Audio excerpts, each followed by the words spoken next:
I'm sorry, Vivian, but Ethan is very busy at the ranch and can't come to the phone right now, Scarlett says, her voice dripping with false sweetness. I grip the phone tighter, my knuckles turning white. Scarlett, it's been months since I've heard from my son. Please, just let me talk to him for a minute. I understand your concern, but you have to trust that Ethan is doing what's best for our family. The ranch demands a lot of his time and energy. Her words feel like a slap in the face. Family? She's only been a part of our lives for a short while, and suddenly she's the gatekeeper to my own son? Scarlett, I don't think you understand. I'm his mother. I have a right to speak with him. And I'm his wife, she retorts, her tone sharpening. Look, Vivian, I know this is hard for you, but you need to let Ethan focus on our future. I'll make sure he calls you when he has a chance. Before I can respond, the line goes dead. I stare at the phone in disbelief, a sinking feeling in my stomach. How did it come to this? Just a year ago, Ethan brought Scarlett home to meet the family. She was all charm and smiles, regaling us with stories of her childhood on a horse ranch in Kentucky. Ethan was smitten, and I was happy to see him so in love. But then he announced his plan to invest in Scarlett's family ranch. My daughter Aria and I were cautiously supportive, but something about Scarlett's eagerness gave me pause. Aria, ever the loyal sister, promised to be there for me after her own upcoming marriage. As Ethan and Scarlett settled into life on the ranch, the distance between us grew. Months passed without a word from my son. Scarlett would visit alone, always with an excuse for Ethan's absence. He's too preoccupied with the ranch to call, she'd say, a tight smile on her lips. My attempts to reach him were met with silence. Voicemails went unreturned, texts unanswered. It was as if my son had vanished, replaced by this stranger wearing his face. Then came my illness. As I lay in the hospital bed, weakened and afraid, Scarlett's visits were infrequent and lacking in warmth. I begged her to update Ethan on my condition, but not to worry him. Of course, she assured me, but her eyes told a different story. Now, as I sit in the living room of the home I once shared with my beloved late husband, I feel more alone than ever. My son, my precious boy, is slipping away from me, and I don't know how to stop it. Aria enters the room, her brow furrowed with concern. Mom? What's wrong? I shake my head, fighting back tears. It's Scarlett. She won't let me talk to Ethan. It's been so long, Aria. I'm scared.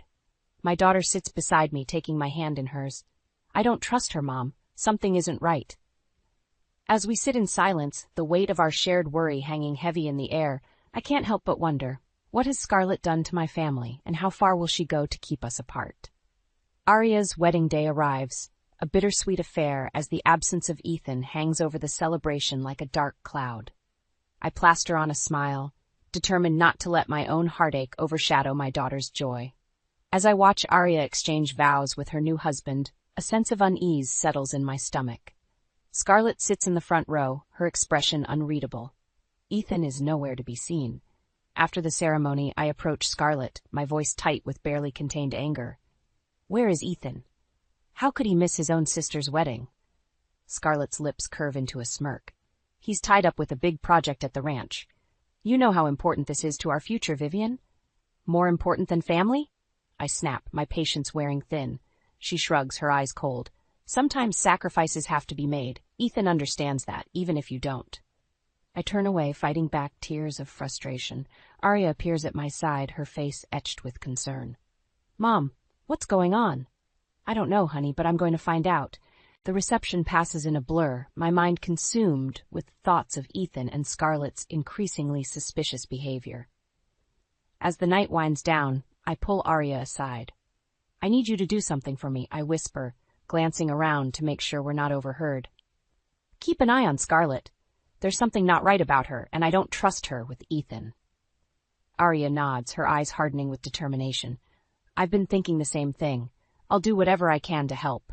The next few weeks pass in a haze of worry and frustration. Calls to Ethan go unanswered, and Scarlett's visits become even more infrequent. When she does show up, it's with a list of excuses and a dismissive attitude. One afternoon, as I sit alone in the living room, the phone rings. I snatch it up, hoping against hope to hear Ethan's voice on the other end. Mom? The sound of my son's voice, strained and distant, sends a wave of relief washing over me. Ethan! Oh, thank God! I've been so worried. Why haven't you called? Is everything okay?" There's a long pause, and for a moment I fear the connection has been lost. Then Ethan speaks again, his words coming out in a rush. "Mom, I'm sorry. I don't have much time. Scarlett, she's been lying to me, to all of us." My heart hammers in my chest. "What do you mean?" "The money I've been sending for your medical bills, she's been stealing it, gambling it away, and she's been blocking your calls, changing my email. I had no idea." Anger surges through me, white-hot and all-consuming. I knew it. I knew she was up to something. I confronted her, but she's not backing down. "I don't know what to do, Mom. I'm so sorry I let this happen." "Listen to me, Ethan. This is not your fault. We'll figure this out together, I promise." As the call ends, I sit back in my chair, my mind reeling. Scarlett's betrayal cuts deep, but it's the thought of my son, trapped and manipulated by this vile woman, that truly breaks my heart. I think back to the day Ethan brought her into our lives, how she charmed us all with her sweet smile and honeyed words. How could I have been so blind? But now, with the truth finally out in the open, I know what I have to do. I'll make Scarlett pay for what she's done to my family. One way or another, I'll make sure she never hurts us again. The sun beats down on my face as I stand outside Scarlett's family ranch, my heart pounding in my chest. Ethan is by my side, his jaw clenched with determination. We march up to the front door, ready to confront Scarlett and demand answers. But before we can even knock, the door swings open, revealing a smirking Scarlett. "Well, well, well, look who finally decided to show up," she drawls, leaning against the doorframe. "Cut the crap, Scarlett," Ethan snaps. "We know what you've been doing, the lies, the stealing. It ends now." Scarlett's eyes narrow, her voice dripping with venom. "Oh, does it now? And what exactly do you think you're going to do about it?" I step forward, my anger boiling over.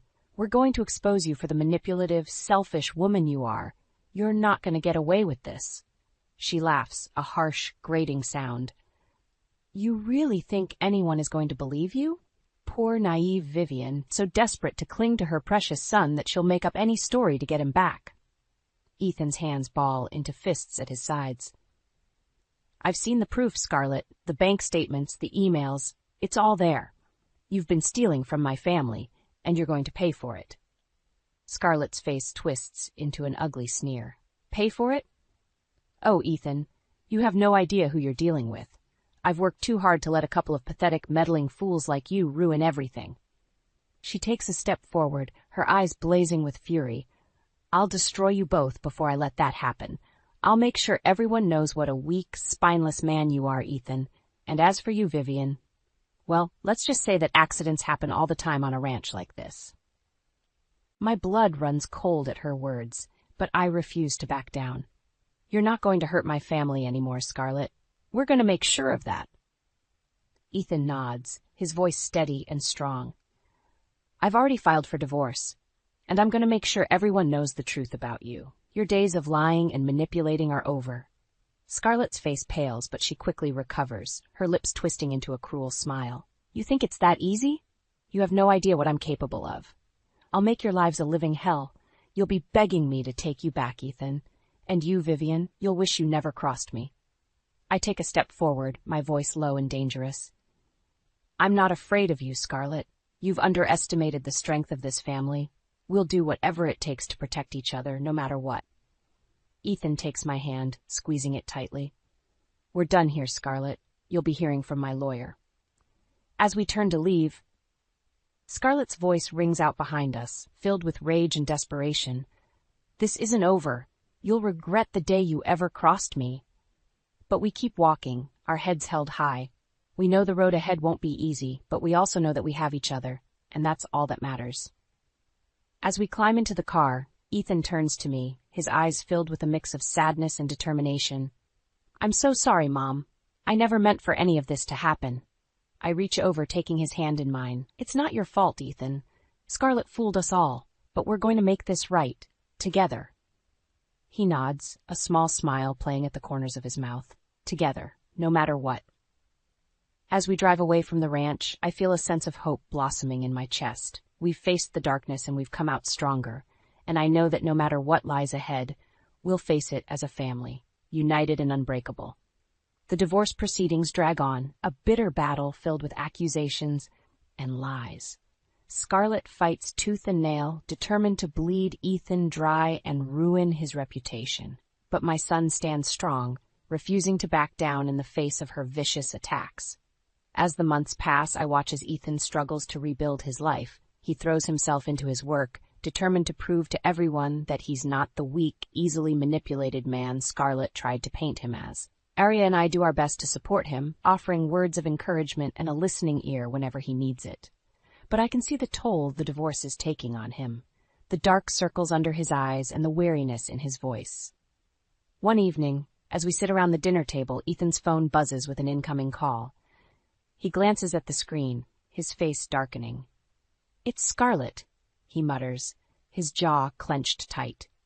I reach over, placing a hand on his arm. "You don't have to answer it, Ethan. She has no power over you anymore." But he shakes his head, his eyes filled with a grim determination.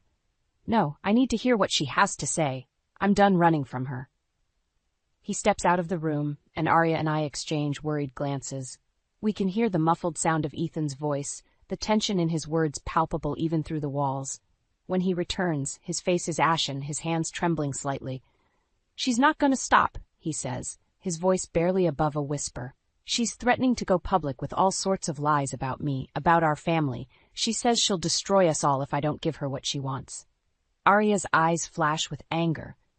"She's bluffing, Ethan. She doesn't have anything on us. We've done nothing wrong." But I can see the fear in my son's eyes, the weight of Scarlett's threats bearing down on him. "I don't know what to do, Mom. I can't let her hurt you or Arya. Maybe I should just give in. Give her what she wants." I stand up, my voice firm and unwavering. "Absolutely not, Ethan. We're not going to let her win. We'll fight her every step of the way, no matter what it takes." Arya nods, her face set with determination. "Mom's right, Ethan. We're in this together. Scarlett can't touch us if we stand united." Ethan takes a deep breath, his shoulders straightening as he looks at us both. "You're right.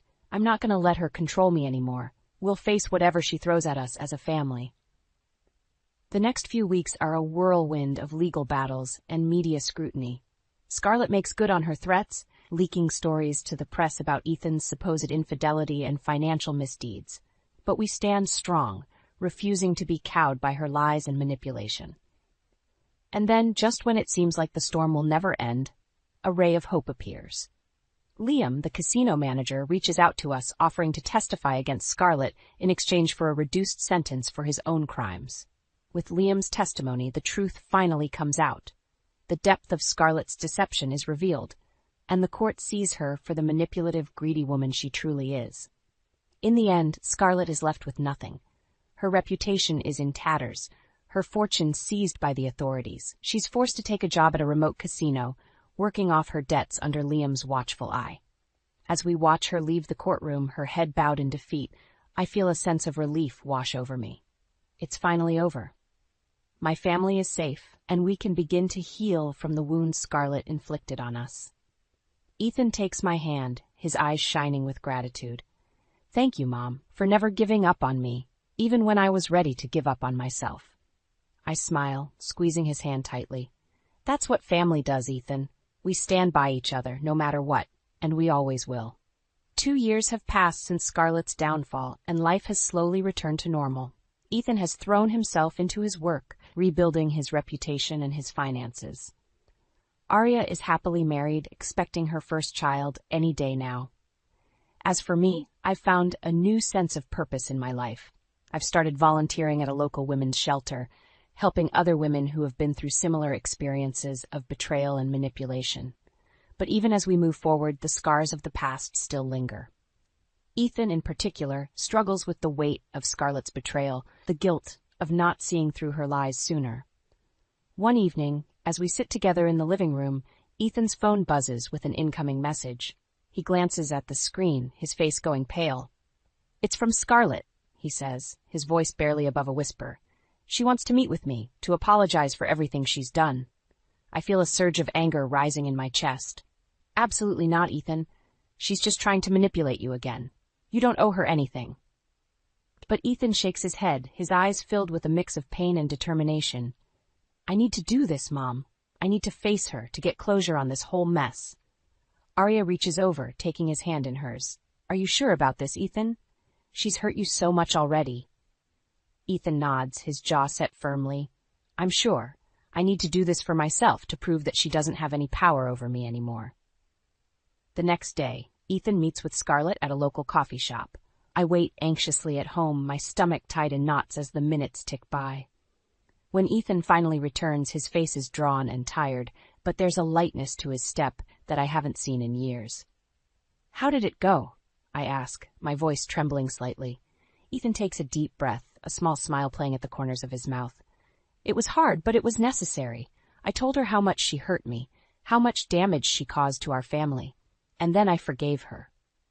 I feel a surge of pride and love for my son, for the strength and compassion he's shown in the face of such pain. I'm so proud of you, Ethan. You've come so far. He nods, his eyes shining with unshed tears. I couldn't have done it without you, Mom, without all of you. You've been my rock through all of this. Arya stands up, pulling Ethan into a tight hug. We're family, Ethan. We'll always be here for you, no matter what. As we sit together, reminiscing about the past and looking forward to the future, I feel a sense of peace wash over me. We've been through so much, but we've come out stronger on the other side. And then, just as we're about to call it a night, Arya lets out a sharp gasp, her hand flying to her belly. It's time, she says, her eyes wide with a mix of excitement and fear. The baby's coming. The next few hours are a blur of activity, of rushing to the hospital and waiting anxiously for news. And then, just as the sun is beginning to rise, we hear the sound of a baby's cry echoing through the halls. As we gather around Arya's bedside, marveling at the tiny, perfect bundle in her arms, I feel a sense of hope and renewal washing over me. This is what family is all about, the love, the support, the unbreakable bonds that tie us together. I look around at the faces of my children, at the love and strength shining in their eyes, and I know that no matter what the future holds, we'll face it together. Always and forever, united as one. The sound of laughter fills the air as we gather in Arya's backyard, celebrating her daughter's first birthday. Ethan chases after his niece, a goofy grin on his face as she toddles away on unsteady legs. I sit back in my chair, watching the scene with a contented smile. It's hard to believe how far we've come in the past year, how much healing and growth has taken place. As the party winds down and the guests start to leave, Arya pulls me aside, her face etched with concern. Mom, there's something I need to tell you, she says, her voice low and serious. It's about Scarlett. I feel a chill run down my spine at the mention of that name. What about her? Arya takes a deep breath, her eyes darting nervously around the yard. I saw her the other day at the casino. She was with some guy, laughing and drinking like she didn't have a care in the world. I feel a surge of anger rising in my chest. She's supposed to be working off her debts, not living it up like some high roller. Arya nods, her face grim. I know, but that's not all. I overheard her talking about Ethan, about how she's planning to get him back. My heart stops in my chest. What do you mean, get him back? She was saying something about how she's been saving up money, how she's going to use it to make Ethan an offer he can't refuse. She's convinced that he still loves her, that he'll come running back to her if she just gives him the chance. I shake my head, my mind reeling with the implications of Arya's words. We have to tell Ethan. He needs to know what she's planning. But even as I say the words, I feel a sense of dread washing over me. I know my son, know how much he struggled to move on from the pain of Scarlett's betrayal. The thought of her worming her way back into his life, of causing him even more heartache, is almost too much to bear. Later that evening, as Ethan and I sit together in the living room, I broach the subject carefully, not wanting to cause him any more pain than necessary. Ethan, there's something you need to know, I say, my voice trembling slightly. It's about Scarlett. He stiffens at the mention of her name, his eyes growing dark and guarded. What about her? I take a deep breath, forcing myself to continue. Arya saw her at the casino the other day. She was talking about you, about how she's planning to get you back. Ethan's face goes pale, his hands clenching into fists at his sides. She's delusional if she thinks I'd ever go back to her, not after everything she's done. I reach over, taking his hand in mine. I know, Ethan, but she's convinced that you still love her, that she can win you over with money and promises. He shakes his head, his jaw set firmly. She can't buy me, Mom. She never could. I'm done with her. Done with all of her lies and manipulation. I nod, feeling a surge of pride and love for my son. I know you are, Ethan, but we need to be careful. Scarlett's not the kind of woman who takes no for an answer. Ethan takes a deep breath, his eyes shining with a fierce determination. Don't worry, Mom. I'm not going to let her hurt our family again. No matter what she tries, no matter what she offers, I'll never go back to her. Never. As we sit together in the quiet of the evening, I feel a sense of unease washing over me. I know that Scarlett won't give up easily, that she'll stop at nothing to get what she wants. But I also know that we're stronger now than we've ever been. We've faced the worst that life has thrown at us, and we've come out the other side. And no matter what the future holds, we'll face it together, united as a family against all odds. The next few weeks pass in a haze of tension and uncertainty. Ethan throws himself into his work, determined to keep his mind off of Scarlett and her scheming. But I can see the toll it's taking on him, the dark circles under his eyes and the weariness in his voice. Arya and I do our best to support him, to keep a watchful eye out for any sign of Scarlett's interference. But as the days turn into weeks, we begin to wonder if perhaps she's given up, if she's finally accepted that Ethan is truly done with her. And then, one evening, the phone rings. I answer it, my heart pounding in my chest as I hear the voice on the other end. Vivian, it's Liam. I need to talk to you about Scarlett. I feel a chill run down my spine at the urgency in his voice. What is it, Liam? What's going on? He takes a deep breath, his voice low and serious. She's planning something big, Vivian. Something that could ruin Ethan's life forever. I grip the phone tighter, my knuckles turning white. What do you mean? What is she planning? She's been embezzling money from the casino, skimming off the top for months now. She's got a huge sum saved up, and she's planning to use it to frame Ethan for the crime. I feel like I've been punched in the gut, the air rushing out of my lungs in a painful gasp. Frame him? How? She's been setting up fake accounts in his name, transferring the money bit by bit. She's got fake documentation, false witnesses, everything she needs to make it look like he's been in on it from the start. I shake my head, my mind reeling with the implications of Liam's words. But why? Why would she do this? Because she's obsessed with him, Vivian. She's convinced that if she can just ruin his life, destroy everything he's worked for, he'll have no choice but to come crawling back to her. I feel a surge of rage rising in my chest, hot and fierce. That's never going to happen. Ethan's done with her lies and her manipulation. Liam sighs, his voice heavy with regret. I know that, Vivian, but Scarlett's not thinking clearly. She's desperate, and desperate people do crazy things. I take a deep breath, forcing myself to stay calm. What do we do, Liam? How do we stop her? I've got a plan, but it's risky. I need you to trust me, Vivian. Can you do that? I hesitate for a moment, my mind racing with the possibilities. But then I think of Ethan, of the pain and suffering he's already endured at Scarlett's hands. And I know that I'll do whatever it takes to protect him, to keep our family safe. I trust you, Liam. Just tell me what you need me to do. Over the next few days, Liam and I work tirelessly to gather evidence against Scarlett, to build a case that will expose her lies and bring her to justice. It's a dangerous game we're playing, and I know that if we make even one misstep, it could all come crashing down around us. But we press on, driven by our love for Ethan and our determination to see Scarlett pay for her crimes. And finally, after weeks of hard work and sleepless nights, we have everything we need. We confront Scarlett at the casino, surrounded by security guards and federal agents. She tries to run, to slip away in the chaos, but we're ready for her. As the handcuffs click shut around her wrists, I feel a sense of relief washing over me. It's over. The nightmare is finally over. Ethan pulls me into a tight hug, his eyes shining with tears of gratitude. Thank you, Mom. Thank you for never giving up on me, for fighting for our family. I smile, my heart swelling with love and pride. That's what mothers do, Ethan. We fight for our children, no matter what.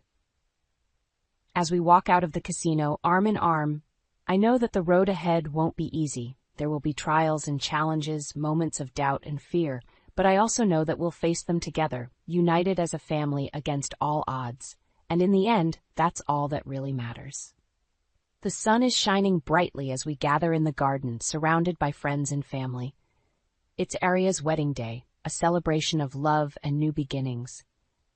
As I watch my daughter walk down the aisle, radiant in her white gown, I feel a sense of joy and contentment washing over me. After all the pain and struggle of the past few years, it's a relief to finally have something to celebrate. Ethan stands beside me, his eyes shining with pride as he watches his sister exchange vows with the man she loves. I know that he's been through so much, that the wounds of Scarlett's betrayal are still raw and painful.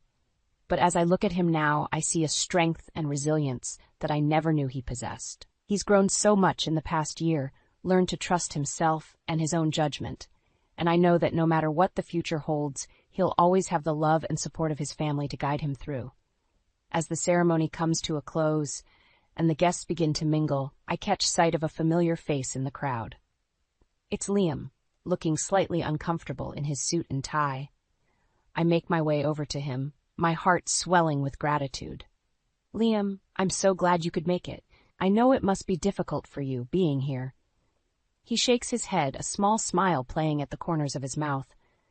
I wouldn't have missed it for the world, Vivian. Your family has been through so much, and I'm just happy to see you all so happy and at peace. I nod, feeling a lump rising in my throat. We couldn't have done it without you, Liam. You risked everything to help us, to bring Scarlett to justice. I'll never be able to thank you enough for that. He reaches out, taking my hand in his. You don't have to thank me, Vivian. I did what I did because it was the right thing to do. Scarlett was a cancer, eating away at everything good and decent in this world. I'm just glad I could play a part in stopping her. As we stand there, watching the happy couple dance and laugh, I feel a sense of closure washing over me. The past few years have been a nightmare, a waking hell of lies and betrayal and pain. But we've come through it stronger, more united than ever before, and I know that no matter what the future holds, we'll always have each other to lean on. Later that evening, as the party winds down and the guests begin to leave, Ethan pulls me aside, his face serious. Mom, there's something I need to tell you, he says, his voice low and earnest. I've been thinking a lot about the future, about what I want to do with my life, and I've decided that I want to go back to school to get my degree in social work. I feel a surge of pride and love for my son, for the man he's become. Oh, Ethan, that's wonderful. I know you'll be amazing at it. He nods, his eyes shining with determination. I want to help people, Mom. I want to make a difference in the world, to use my experiences to help others who are struggling like we did. I pull him into a tight hug, my heart swelling with emotion. I'm so proud of you, Ethan. So proud of the man you've become. As we stand there, surrounded by the love and laughter of our family and friends, I feel a sense of hope and possibility washing over me. The future is bright, full of promise and potential, and I know that no matter what challenges we face, no matter what obstacles we encounter, we'll always have each other to lean on, always and forever, united as a family against all odds.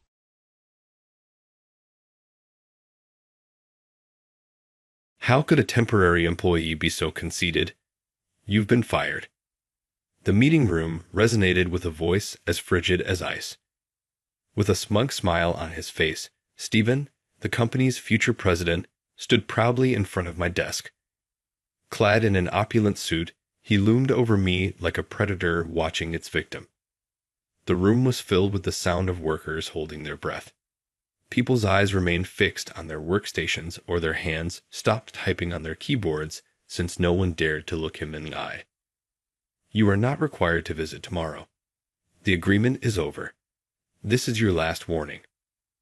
But without Michael, the core system overhaul is. Desperate to push back, Sarah got to her feet. Emotion made her voice waver. Shut up. The room was rocked by Stephen's irate yell. What is there for a temporary employee to do? Everything will be all right as long as I'm present. Or would you like to be fired with him, Sarah? Sarah's face lost all of its color at that point. She looked at me with sad eyes. I had no right to destroy her life as well. I understand. Quietly, I got up. The incomplete system design was still visible on the monitor at my desk. This was the moment that would erase years of hard effort. With a victorious look on his face, Stephen struck his last blow. You are merely an expendable pawn. No one will need a failure like you whatsoever you go. What are you able to do? The days when I had put in a lot of effort to advance at Symphonia's systems, this was where it was all going to end. But in the end, this firing episode will bring about Stephen's demise. Ultimately, my actual identity was, I'm Michael. Thomas is my brother, and he is 3 years my junior. Our mother worked night shifts as a nurse, and our father was employed at construction sites. Even though they worked hard, our family's finances were never stable, and we shared a small apartment in a dilapidated complex. I never had the opportunity to participate in extracurricular activities or even buy a game system, unlike my classmates. I was only able to watch my buddies play with envy. Nevertheless, my family maintained a glimmer of hope despite our difficulties. Thomas is genuinely remarkable. His future appears to be very promising. During a house visit, Thomas's homeroom teacher, Mr. Miller, said those words, and I will never forget it. My mom grinned proudly. Because of his exceptional academic performance, Thomas consistently received straight A's on his report card. He was so famous for his genius at school that even the teachers looked up to him. There were rumors that he might be recommended to an esteemed high school that is connected to a well-known institution. In contrast to Thomas, I wasn't a failure, but I certainly wasn't exceptional. As my lackluster achievements piled up, my parents' attention gradually shifted entirely toward Thomas. Look at this. Mr. Miller said Thomas could become a doctor. My mother said this proudly, showing me my brother's report card. Unable to bear it, I fled to the shared room I had with Thomas. I pulled out my own crumpled report card from the bottom of my bag and tossed it into the corner trash can. Thanks for dinner. One evening, as I was about to leave the dinner table, my mother stopped me. We've decided to send Thomas to a private tutoring school. So I'm sorry, Michael, but your allowance will be reduced starting next month. You're the older brother, so you can endure it, right? I froze at her sudden declaration. Caught off guard by my reaction, my mother simply said, For your dear little brother, right? Don't make such a face. Leaving me with no choice, I silently nodded. That night, as I lay in bed, unable to sleep and lost in thought, Thomas spoke to me. Michael, I'm sorry about the tutoring school fees. Don't worry about it. In the darkness, I kept staring at the ceiling. Even though I understood, I couldn't bring myself to be kind to my brother. I felt pathetic, unable to be honest. From that time on, everything in our household revolved around Thomas. To let him focus on his studies, I was kicked out of our shared room and made to sleep in the storage room. My parents no longer paid any attention to me, and the frequency of their words to me dwindled. Every day felt dull, and I began to distance myself from family gatherings, seeking a place to belong elsewhere. You've got some sharp eyes. Why don't you join my crew? One night, as I sat alone on a park bench, a group of rough-looking guys approached me out of nowhere. I smirked in response. Seeking an escape, I found myself hanging out with them more and more. Michael, what on earth are you wearing? My mother's voice rang out, and I clicked my tongue, glaring at her. Shut up. What did you just say? From that day, I started leaving the house before she woke up. At that time, my father was busy moving between construction sites due to the rush from a major upcoming event and rarely came home. Michael. One night, as I came home late, I locked eyes with Thomas. His hesitant gaze made me look away. As if trying to escape, I started skipping school more frequently. When the teachers reluctantly urged me to attend classes, I would sit at the back of the classroom and do nothing but nap. Not only did teachers and classmates look at me with cold, indifferent eyes, but I often overheard whispers like, "With such a brilliant younger brother." I hunched my shoulders, trying to endure it and let it pass. The sound of kicking a vending machine echoed through the quiet residential street at midnight, followed by the clatter of cans rolling away. For some reason, it gave me a sense of release. Hey, Michael, you do it too. Egged on by my friends, I kicked the machine as hard as I could, trying to vent my frustration. A sensation spread through my body, like something inside me breaking, making everything feel meaningless. Hey, what do you think you're doing? Every time we sped through the streets on bikes, the police would catch us, and my mother would show up in tears to take me home. Why are you doing this? Shut up. For the first time in a long while, I saw the clarity in her eyes, and I couldn't bring myself to look her in the face. I turned away instinctively. This reckless lifestyle continued for about 6 months. One night, as we loitered in an alley as usual, one of my friends began grinning while looking in a certain direction. Hey, look over there. He gestured with his chin toward a business person who seemed to have missed the last train, stumbling as he walked. Jackpot. Wait, you're not serious. I felt the blood drain from my face. This was on a completely different level from the pranks we had pulled before. Michael, you're on lookout. Just as my mind began to spiral into panic, unable to think of how to respond, it happened. Michael.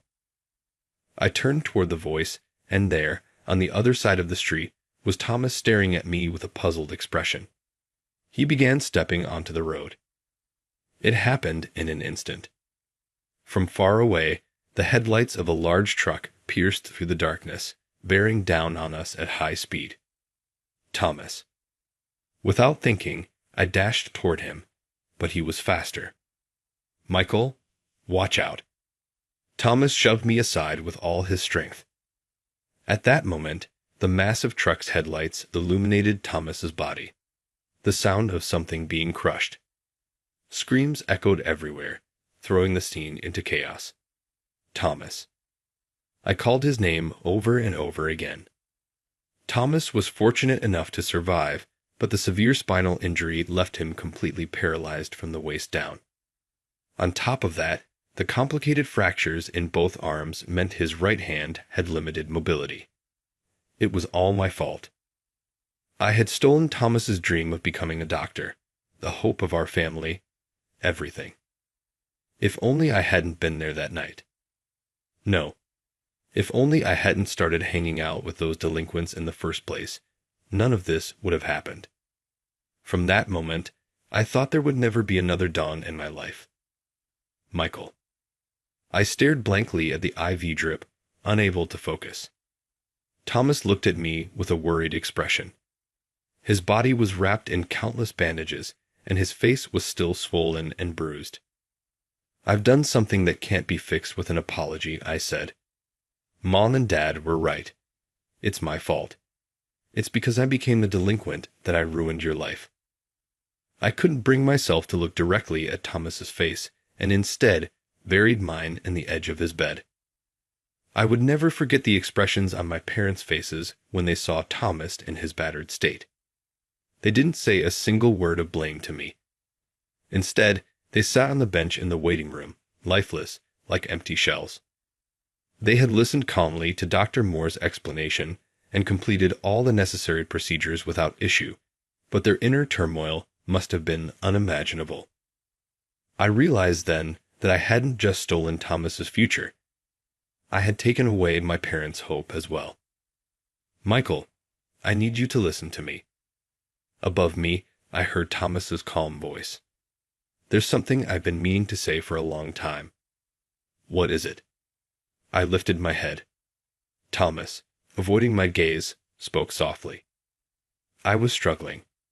What? Every time I was called a genius, I felt like the pressure was suffocating me. My parents, my teachers, everyone had such high expectations for me. It became unbearable. I couldn't help but catch my breath. I hated it. If I scored first on a test, they'd tell me to aim even higher next time. Even the idea of going to medical school, it wasn't my own dream. I had no idea. I was completely unaware of the silent struggles Thomas had been carrying. But you, Michael, you were different. Thomas said this while giving me a soft, heartfelt smile. You were the only one who saw me as your little brother, not just some high-achieving student. No matter how good my grades were or how much praise I got from others, it didn't matter to you. Do you remember? Thomas's gaze grew distant as if he was reminiscing about an old memory. I came home once with a perfect score on a language test, but honestly, I didn't feel happy about it. Our parents didn't notice how I felt, so they just kept praising me endlessly like always. But you were different. That moment came flooding back to me vividly. Hey, Thomas, hurry up and finish your homework so we can play baseball in the park, you said. After helping me with my homework, you brought out that beat-up glove of yours and laughed, saying, "I'll make sure you hit a home run today," like it was the most natural thing in the world. As he spoke, the expression on his face turned into that of the carefree little brother I used to know. Everyone else called me a genius, but you always just called me Thomas. You never brought up studying. You just treated me like your little brother. After we'd run around, covered in sweat, you'd always say, "You're probably tired, right? I'll treat you to some ice cream." Even though I knew your allowance was tight, yet you always bought it for me. The memory of my little brother's childish, joyful smile was as vivid as if it had happened yesterday. Those simple, casual words of yours meant more to me than any praise or encouragement I received. While everyone else forced me to wear the mask of a genius, you let me just be myself. You have no idea how much that saved me. Tears began to stream down Thomas's face, large and uncontrollable. I was scared of being hated by you, Michael. But before I knew it, the distance between us had grown, and I didn't know how to close it. Those words pierced my heart. It was true. I had become a delinquent and thrown away the time I should have spent with my precious brother. But Thomas had always thought of me, his older brother, all along. So now I feel relieved, he whispered. Finally, I've been freed from our parents' expectations. I don't have to become a doctor anymore. You idiot. My voice trembled. And now, I feel like I can just be your brother. Thinking about that, I'm actually. Before he could finish, I broke down, sobbing uncontrollably. I'm sorry. I'm so sorry. I should have been proud to have a brother like you, but instead, I let my inferiority complex blind me. We could have spent time together as siblings like we used to, but I let my stupid pride get in the way and distanced myself from you. I didn't even notice your cries for help. I'm the worst kind of brother, and I'm so sorry. Michael, Thomas struggled to speak, his voice filled with determination. Just having you back as my brother is enough for me. I'm truly happy. In that moment, I made a decision to protect Thomas's future. I would become a better person. No matter what happens from now on, I will protect you with my hands. I'll do what yours can't. I promise I'll protect you, Michael. The setting sun streaming into the room painted Thomas's face a deep red. I held his right hand tightly, as if I'd never let go. In the following days, a question consumed my thoughts. What am I good at? What can I do for Thomas? As I pondered these questions, I absent-mindedly picked up a book Thomas had been engrossed in reading, titled Programming for Beginners. The book seemed overwhelmingly complex at first glance, making my head spin. Yet, there was something about it that deeply drew me in. Michael, are you interested in programming? Interested? Not really. I was just looking at what you were reading. I tried to brush it off, but the truth was, my curiosity about the unknown world of programming was growing steadily. Drawn by that curiosity, I found myself diving headfirst into studying programming. Michael, are you seriously aiming to be a programmer one day? In the break room, a coworker asked me with a puzzled expression as I read a technical book. Wow, who knew you were so ambitious? That's impressive. Ignoring a remark, I silently turned the page. I juggled multiple part-time jobs, took care of Thomas, and continued studying whenever I had a free moment. With no money to spare, I used the public computers at the local community center for as long as the time limits allowed, typing out the code I had just learned. Each time an error message popped up, I was filled with a mix of frustration and guilt. Frustration from wondering why I was doing this alone, and guilt from feeling I couldn't face Thomas unless I mastered this skill. During breaks, I practiced writing sample code on my phone, slowly building experience. Despite the teasing and cold stares from my coworkers, I refused to give up. Michael, you're amazing. As proof of my progress, I created a simple typing software from scratch, following a guide at the end of a textbook. Thomas was speechless with amazement when he saw it. Seeing his reaction secretly thrilled me, but I tried to hide it by shaking my head. It's nothing. You're the amazing one, Thomas, understanding all this difficult stuff so easily. No way, it's just because I happen to be good at English. I could sense his consideration for me in those words. Still, it's not just about typing out template code, you know, he added, pausing briefly while moving the cursor with his left hand and staring at the code on the screen. Michael, this isn't just me being kind because we're siblings. Getting this far through self-study, that's talent. His words made my eyes well up. I'd never been acknowledged like this before. But Thomas, he truly saw me for who I was.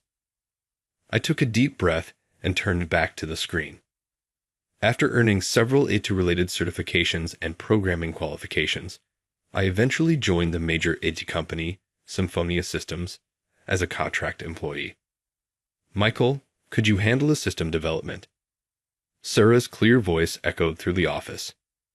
Yes, I've got it covered, I responded, clattering away on the keyboard.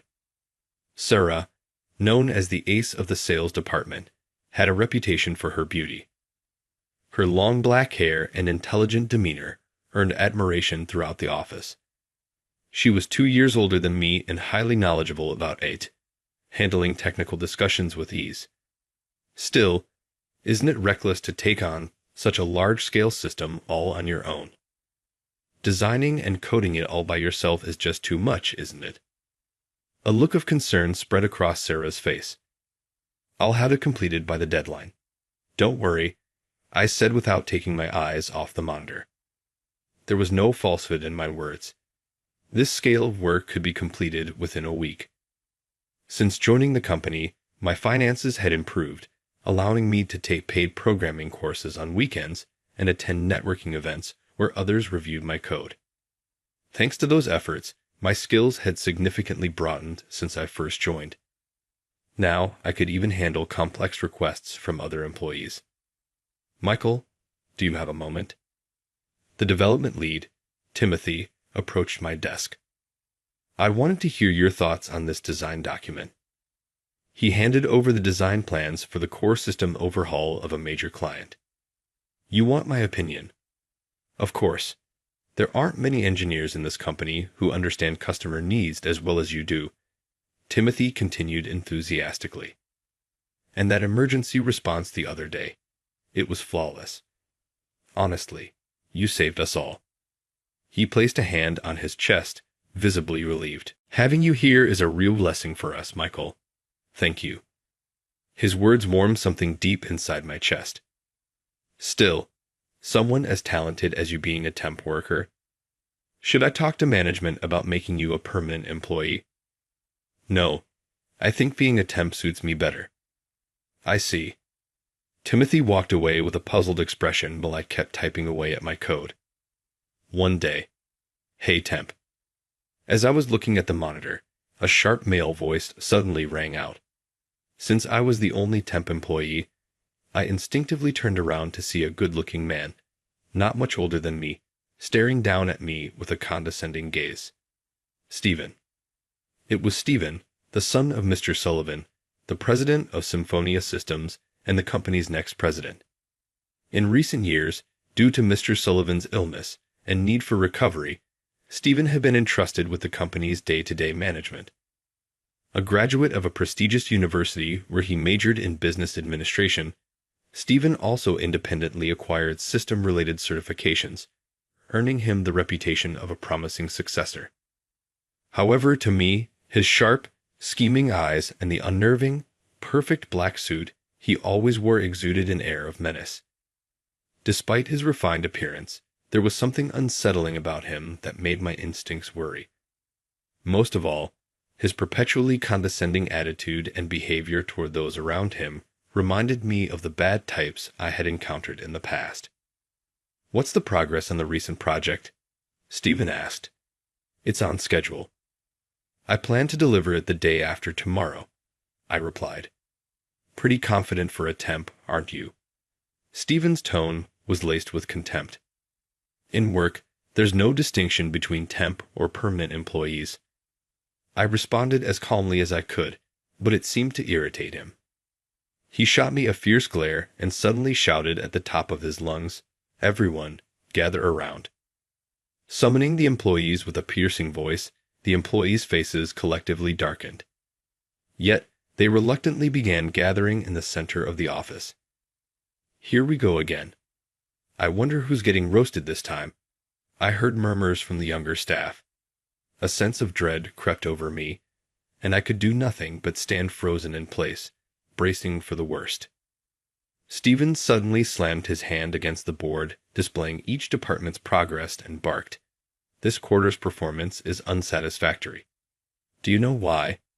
Marking the start of his public scolding session, he singled out the sales department. "Why are the numbers for new client acquisition so low?" "Sarah, explain yourself." Sarah quietly stepped forward. "Yes, we've been proactively making visits, but initially we focused on building trust with clients to establish a reliable relationship." "Is that an excuse?" Stephen's angry voice cut her off mid-sentence. "Results are everything. Do whatever it takes to secure those deals." Stephen ruthlessly dismissed the earnest effort Sarah had put into her work. The systems development department is no different. There are 3 projects with delayed deadlines. What's going on? I could see the faces of the employees in the targeted department twisting with discomfort. Stephen." One of the younger employees hesitantly stepped forward. "The delays are due to specification changes requested by the clients, and the additional workload is—" "Shut up." Stephen's fist slammed into the board once again. "All you do is make excuses. Listen up. Show some grit, work overtime, and come in on weekends. If you put in the hours, it'll get done. And another thing." Stephen's gaze turned toward me. "There's a temp worker here, acting all high and mighty, pretending to be on the same level as the full-time employees. I don't like it." With a cruel smirk, he said something completely unexpected. "From today, you're the office errand boy. You won't be doing any system work, obviously." "What? But there's embedded work that only Michael can handle, though." My colleagues, looking bewildered, tried to object. "Shut up, losers. Someone free can handle it. Besides, I can manage a system or 2 myself," he added smugly, pointing at himself. "For now, go wipe down all the chairs in the conference room. Make sure to clean every corner thoroughly. Yes. If you try to slack off, I'll terminate your contract immediately." "Understood." I bowed deeply, and Stephen flashed a cruel smile. "Temps like you should stick to this kind of work. Trying to act like a full-time employee? You're 100 years too early for that." With that, Stephen turned on his heel and left. As I continued to wipe down the chairs, I noticed Sarah standing near the conference room door. "Michael," she said. "Sarah, what's wrong?" She walked over and handed me something. "Here, please eat this." I looked down to see a warm rice ball in my hand. "Oh, thank you." "I'll help you," Sarah said as she picked up a cloth. I opened my mouth to stop her at that moment when, "Hey, what's going on here?" Stephen burst into the conference room. A temp, trying to cozy up to an employee. Pathetic. Michael is a talented engineer. Sarah stood up for me without hesitation. Shut up. Sarah, come with me, he said, forcefully reaching out to grab her arm. I casually stepped between Stephen and Sarah, as if by coincidence, and said nonchalantly, "Oh, excuse me." With movements so natural, it seemed like I was merely passing through the hallway. I intercepted. "Hey, don't get in the way." "Oh, was I not supposed to stand here?" I tilted my head, pretending innocence, and asked with a childlike curiosity. Who knew that my old delinquent demeanor would come in handy like this? "Sarah, by the way, did you have a chance to review the design document from the other day?" "Oh, yes, about that." Sarah caught on quickly and seamlessly joined the conversation. "Hey, don't change the subject," Stephen barked. "Oh, Stephen, are you curious too? Would you like me to explain the system structure?" I asked enthusiastically, as though I were thrilled to share. Reaching for the thick design document, I kept up the act. "Look, this flowchart here is particularly fascinating." As I passionately tried to explain, like a high school teacher enthusiastically lecturing, Stephen was completely taken aback. He started to say something, but, unable to navigate the situation, left the conference room without another word. Phew, Sarah and I sighed in relief at the same time. "Michael, that was brilliant," Sarah said with a small laugh. "Well, I'm pretty good at that kind of acting." I scratched my head awkwardly to hide my embarrassment. "But truly, thank you so much." No, you helped me earlier too." "Sarah, it's mutual." Sarah glanced at the rice ball from before and quietly spoke, "Oh, the rice ball. Please have a bite if you'd like." "Thank you." I took a bite, and a perfect balance of saltiness made my eyes widen in surprise. "Michael, I really think you're amazing," Sarah said suddenly. "What?" At first, I thought, oh no, a scary-looking guy has joined us. She smiled apologetically. But after watching how you work, I realized I was the one learning so much. That's an exaggeration. No, it's true. You handle complex projects all on your own, take care of the juniors, and you're always there to help anyone in trouble. It was true that I couldn't stand seeing someone struggle without stepping in to help. What moved me the most was during the emergency late at night last month. Sarah's voice carried a hint of emotion. When the data was lost, and we in sales were in complete panic, you stayed without a word, working through the night to recover everything. Oh, that time, but that's just normal. I can't ignore people in trouble. That's what makes you amazing. The way you say things are normal. Sarah's eyes glimmered with a serious light. That's the thing, Michael. What you see as normal is extraordinary to us. Your humility, your kindness in not ignoring people who are struggling, it's all inspiring. Sarah, when I ask for advice about work, you listen so carefully. When I'm in trouble, you come running without hesitation. Actually, it's me who should be thanking you. Just earlier, for instance. That's so like you, Michael. Always downplaying your own strengths, even when people look down on you for being a temp. You silently deliver results. You don't hurt others, but you protect them. Watching you gives me the courage to be strong too. I've been struggling with something for a long time. Sarah glanced towards the sunlight streaming into the room and began speaking softly. Ever since I was young, people always called me beautiful. It became everything they saw in me. In school, people would say, "Oh, Sarah is so pretty," or "It must be nice being good-looking," or even, "I bet you only got hired because of your looks." I stayed silent, letting her words sink in. At some point, I think I began hiding behind that label of being beautiful. It felt safer to keep my distance from others rather than risk getting hurt. I smiled and acted friendly, but I never let anyone truly know me. Sarah paused briefly, then looked straight at me. "But working with you changed me, Michael." At first, I thought, here we go again, another person judging me by my looks. But you were different. Different. When I came to you for help with sales strategies, you took me seriously. You explained technical systems to me with so much patience. You didn't treat me like a beautiful woman. You treated me like a salesperson, a professional. Embarrassed, I averted my gaze. That's when I realized something. I had locked myself into this beautiful box all on my own. I built walls before others could build them, but I didn't have to do that. Sarah, that's not the case anymore. Now, even in business meetings with clients, I can clearly express my opinions.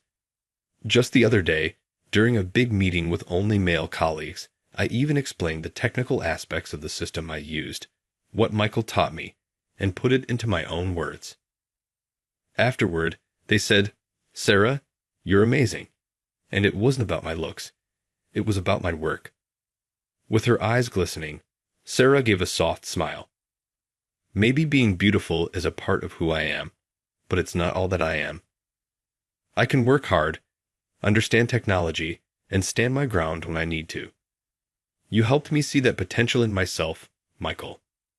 No, that's because of your effort, Sarah. There you go again, not accepting credit. But that's one of the wonderful things about you, Michael. The smile on Sarah's face, illuminated by the sunlight, no longer showed hesitation. There she stood, shedding her shell, radiating as a strong, independent woman. Before I realized it, we were looking at each other. The warm glow of the setting sun streaming into the conference room bathed Sarah's profile in a soft orange hue. Michael. Yes. Would you like another rice ball? Her hand offered it as if to hide her embarrassment, trembling slightly. Oh, thank you. As I reached out to take it, our fingertips lightly brushed for a moment. We both instinctively started to pull back, but stopped. It's delicious. I'm glad. The air in the conference room felt inexplicably warm. Though unspoken, something new and unexplainable had clearly begun to grow between us. From then on, I found myself talking to Sarah more frequently. Michael, I need to consult with you about this design document. Sure, go ahead. About this section of the structure. Even in the break room, as I brewed coffee, she would often come over to chat. What started as work-related discussions gradually turned into casual conversations. You're surprisingly funny, Michael. Wait, what's that supposed to mean? At first, you seemed intimidating and unapproachable, but you're kind, dependable, and unexpectedly cute. Me? Cute? I let out a nervous laugh, trying to brush it off, and Sarah responded with a gentle smile. These exchanges didn't go unnoticed by Stephen, who watched us with a cold, disdainful gaze. Hey, temp. One day, while I was focused on my monitor, Stephen suddenly called out to me. Yes? I turned around to see him standing there, expressionless. You seem to have gotten quite friendly with Sarah. We're just discussing work.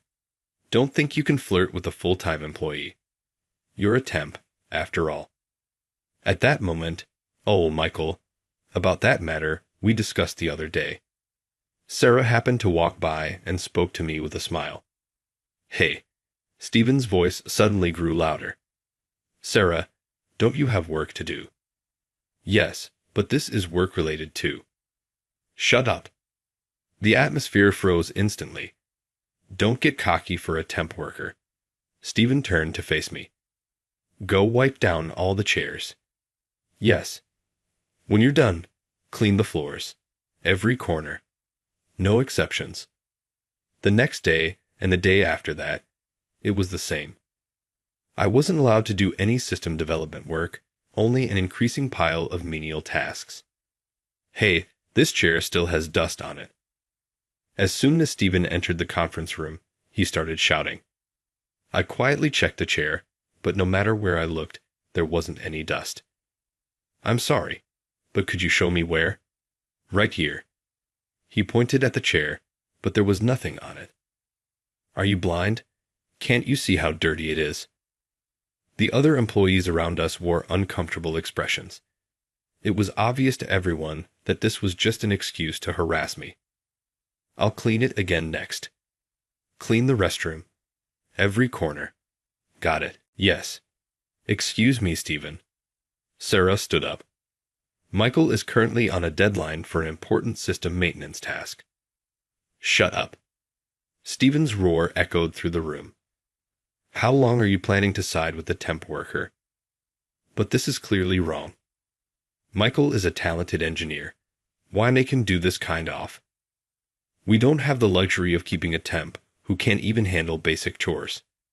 Starting tomorrow, you don't need to come in. Contract terminated. The room fell into a stunned silence. That's... Please wait. Sarah desperately protested. If Michael is gone, the system we. Sarah's voice trailed off as Stephen cut her off, his tone icy. Do you want to lose your job too? Defending a temp. In that instant, the color drained from Sarah's face. I could see a storm of emotions flickering across her expression. Remittances, rent, living expenses. She had told me about the money she sent to support her parents' care. At that moment, something inside me shifted. Stephen. I stood up slowly, locking eyes with him. Understood. Thank you for everything up until now. What? Sarah's voice trembled. Sarah. When I turned to face her, my expression was unusually calm. Thank you, but it's okay. Thank you for everything. Be deeply. I walked back to my desk as I packed up my belongings. Sarah's tearful face pierced my heart, but this was the best, no, the only kindness I could offer her right now. Michael in the hospital rehabilitation room. Thomas was watching me with concern. Sorry, I got fired again, I said with a rueful smile, sitting down in front of Thomas in his wheelchair. Tell me everything. His voice was surprisingly calm. After I finished recounting what had happened, Thomas let out a small sigh. You're really not cut out for working in an organization, are you? Unfortunately, no. I looked up at the ceiling. I guess I just can't work under someone else. That guy's unreasonable attitude. What happened with Sarah? I just couldn't take it. But you did your best. Thomas's voice was gentle. And you learned a lot in your own way, didn't you? Well, yeah. I let out a bitter laugh. But I can't compromise my principles. And that's perfectly fine. Thomas smiled softly. Just keep living the way you are, Michael. Thomas, besides, his eyes took on a serious glint. You have someone to protect, don't you? What? Sarah, it seems like you care about her a lot. No. My cheeks grew hot. It's not like that. Really? His smile carried a knowing undertone. A few days passed after that. As the morning sun bathed the room, I found myself recalling Thomas's words. You have someone to protect, don't you? Sarah's smile suddenly surfaced in my mind. Her kind eyes, her earnest work ethic, and the fleeting expressions of vulnerability she occasionally showed. That tearful face I saw last still lingered deeply in my heart. I wondered how she was doing now. Was she enduring Stephen's unreasonable behavior all alone? The thought made my chest tighten. At that moment, my phone started vibrating. I reached into my pocket to check it. When I saw the name on the screen, my heart jumped. Sarah. With trembling fingers, I pressed the answer button. Hello. Hello. Is something wrong? Michael, please help me. A tense voice came through the receiver. The system has completely gone down. We've lost communication with our clients and even our internal network. And there's no one here who can fix it. Stay calm. I'll be there right away. I hung up quickly, stuffed whatever materials I could find into my bag, and sprinted to the nearest station. When I arrived at Symphonia Systems, the office was in chaos, filled with shouts and the incessant ringing of phones. Employees were rushing around with anxious expressions. Michael. Sarah ran up to me. What's the status of the system? The main server isn't responding. Even the backup seems to have failed. Heading straight to the server room, I heard Steven's angry voice echoing from within. What the hell is going on? Is there no one here who understands this system? Michael. A colleague called out as Steven turned to see me. Who called him here? He's been fired. Ignoring his outburst, I opened my laptop and focused on the monitor. What exactly happened? Actually, Sarah began, her expression showing clear anger towards Steven as she explained the situation. At first, it was just a minor network issue, something any of the system development staff could have handled easily with minimal damage to the system. But then Steven made a reckless move. Perhaps due to his misplaced confidence from dabbling in system-related tasks, he ignored everyone's warnings and started tampering with the system's core settings on his own. However, when it came to programming, he was practically an amateur and had no understanding of how the system functioned. As expected, the system crashed, and the current situation was the disastrous result. I sighed quietly and focused on the code displayed on the monitor. Here it is. It seemed that Steven had tampered with the security protocol settings, which were at the heart of the system. Internally fuming at his meddling, I began carefully repairing the code, line by line. What do you think you're doing, Michael? The person responsible for this disaster was doing nothing but shouting angrily. You're not part of this company anymore. Get out now. I'll leave after fixing the system, I replied calmly, continuing to focus on debugging and verifying the code with all my effort. Michael. Sarah's concerned voice reached me as I worked. When I looked around, I noticed a growing crowd of employees silently watching my progress. It's okay, I said. I'm proceeding carefully, so it will take some time, but I'll restore it for sure. I pointed at the logs displayed on the screen and explained. The employees around me visibly relaxed. However, the monitor continued to show error messages with no signs of improvement. If this persisted, it would disrupt data connections with clients, leading to massive losses for the company. The pressure and urgency caused sweat to trickle down my temple. I'll call security. Steven's threats didn't register in my ears anymore. It's done. I finally showed the screen indicating normal operation. In that instant, the office erupted in cheer. The tension that had gripped everyone was released, and some even collapsed onto the floor in relief. Michael, thank you so much. I don't know how to express my gratitude. Sarah, visibly relieved, bowed deeply. The system returned to normal operation, and the damage to other connected systems was kept to a minimum. I also reinforced the backup system, ensuring the program was restructured to handle future issues efficiently. As relief spread through the office, Steven crossed his arms and shot a cold glare in my direction. Why is someone who doesn't belong here still in this building? Steven's voice rang out loudly. Steven, what are you talking about? Ignoring Sarah's protest, he continued. I told you before, you're no longer associated with this company. That makes you an outsider, doesn't it? That's true, but if I hadn't come, the system would have been irreparably damaged. That's just an excuse. I'll press charges for trespassing. Hey, security, get him out of here. At Steven's shouting, 2 uniformed security guards hesitantly approached. However, they seemed unsure of the situation and simply exchanged puzzled glances. At that moment, the sound of heavy footsteps and a cane echoed down the hallway. An elderly gentleman appeared, his face lined with fatigue, but radiating an unmistakable aura of dignity. There's no need for that, Steven. Standing at the server room door was none other than Henry Sullivan, the president of Symphonia Systems and Steven's father. Dad, why are you here? Steven's voice trembled. Mr. Sullivan's voice grew sharper. It seems there's a lot you don't know. What do you mean? Steven's face froze.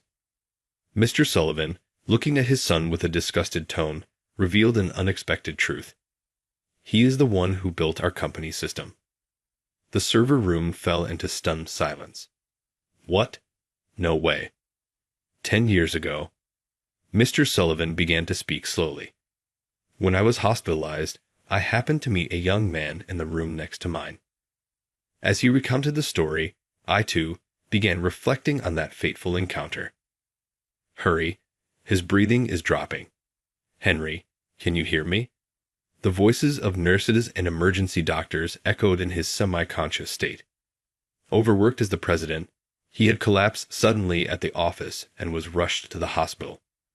Fortunately, he survived, and his recovery was deemed stable enough to move to a general ward. Normally, he would have been assigned a private room, but due to extensive hospital renovations at the time, there was a shortage of private accommodations. That's how he ended up next to Thomas's room, which was the beginning of it all. Excuse me, are you okay?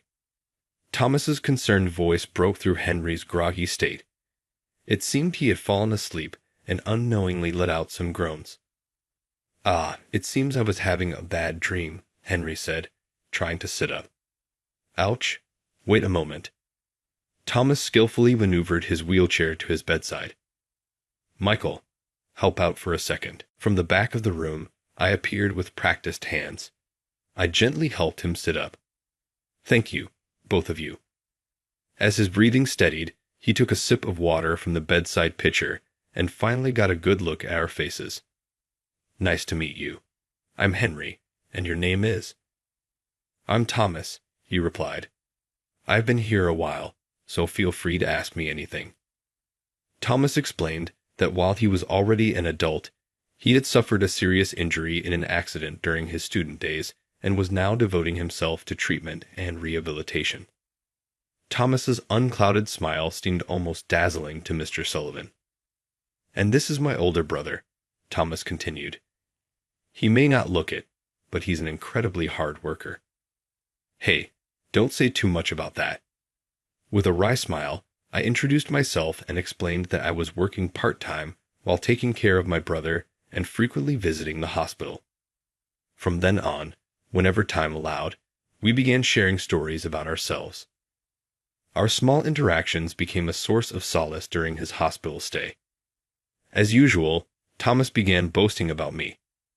Even though Michael sacrifices so much of his time, he's been teaching himself programming and creating his own software. He spoke enthusiastically, showing off a laptop. What? You made this yourself?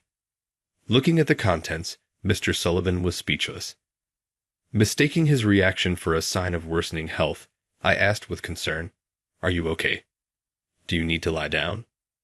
No, that's not it. My body's fine. I'm just amazed. Back in high school, Mr. Sullivan had been captivated by the world of programming, where seemingly incomprehensible lines of code could bring characters to life exactly as he envisioned. That fascination drove him to pursue a career as a system engineer with relentless determination.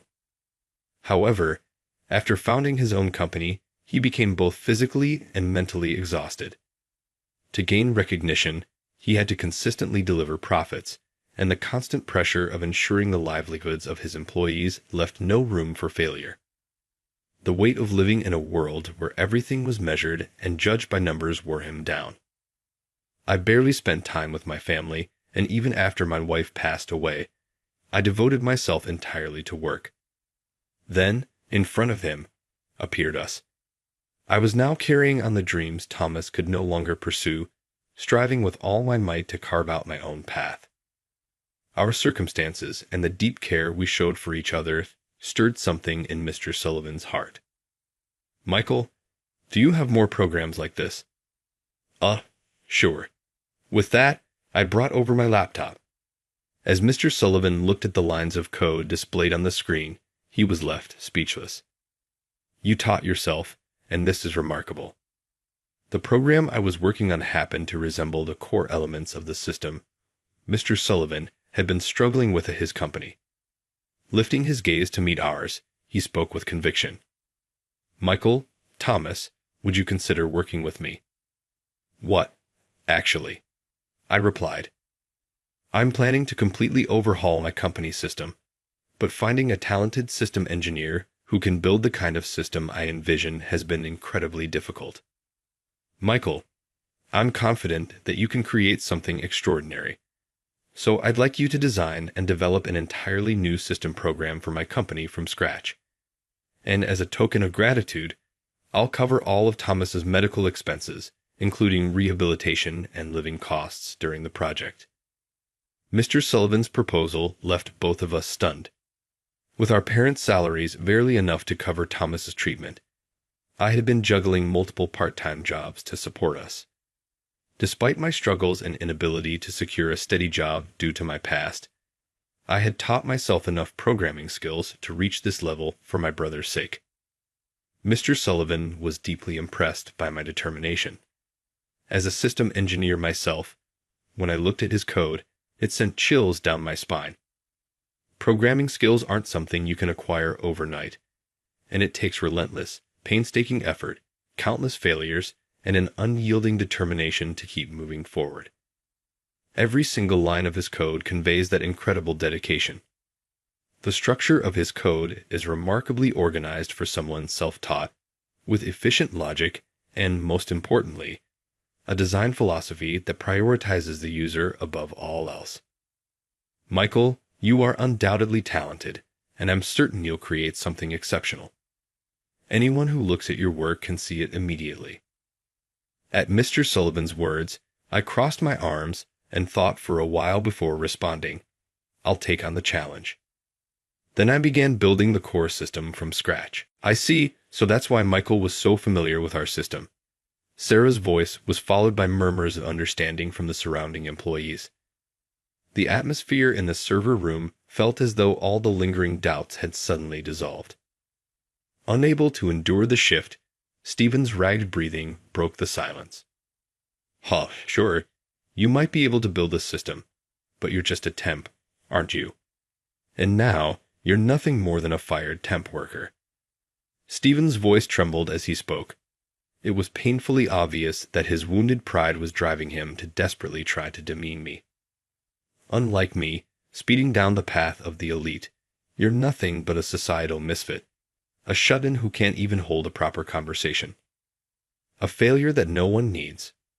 A total loser. The louder Stephen's voice became, the more his words reeked of empty bravado. The once overbearing figure he had projected was nowhere to be seen. In his place stood a pitiable man beginning to realize his own powerlessness. Oh my, Stephen, whatever are you talking about? When did I ever say I was unemployed? Oh, come on, you're done as a system engineer, aren't you? After that, I made sure to spread plenty of rumors about you in the industry. I told everyone you were an irresponsible guy who suddenly disappeared and abandoned a critical project. No matter how skilled you are, no reputable company would take the risk of hiring someone like that, right? Your career is over, both as a programmer and as a system engineer. Nobody's going to let you handle any important systems ever again, are they? Ha ha. With a sinister grin, Stephen smugly spoke. Mr. Sullivan attempted to counter Stephen's words, but I stepped forward to interrupt, standing in front of him. Stephen, thank you for your concern. I'm sorry for the delay, but here's my business card. As Stephen glanced at the card I held out, the color drained from his face. You, this company. The card bore the name of the trending it venture, BS Technology. A few years ago, Tom had established a company while still pursuing his studies. As an executive and systems engineer, I collaborated with various corporations, spearheading system development projects that earned widespread recognition within the industry. The unique aspect of having a president in a wheelchair, combined with Thomas' sharp intellect and business acumen, allowed him to seal deal after deal, further enhancing the company's reputation.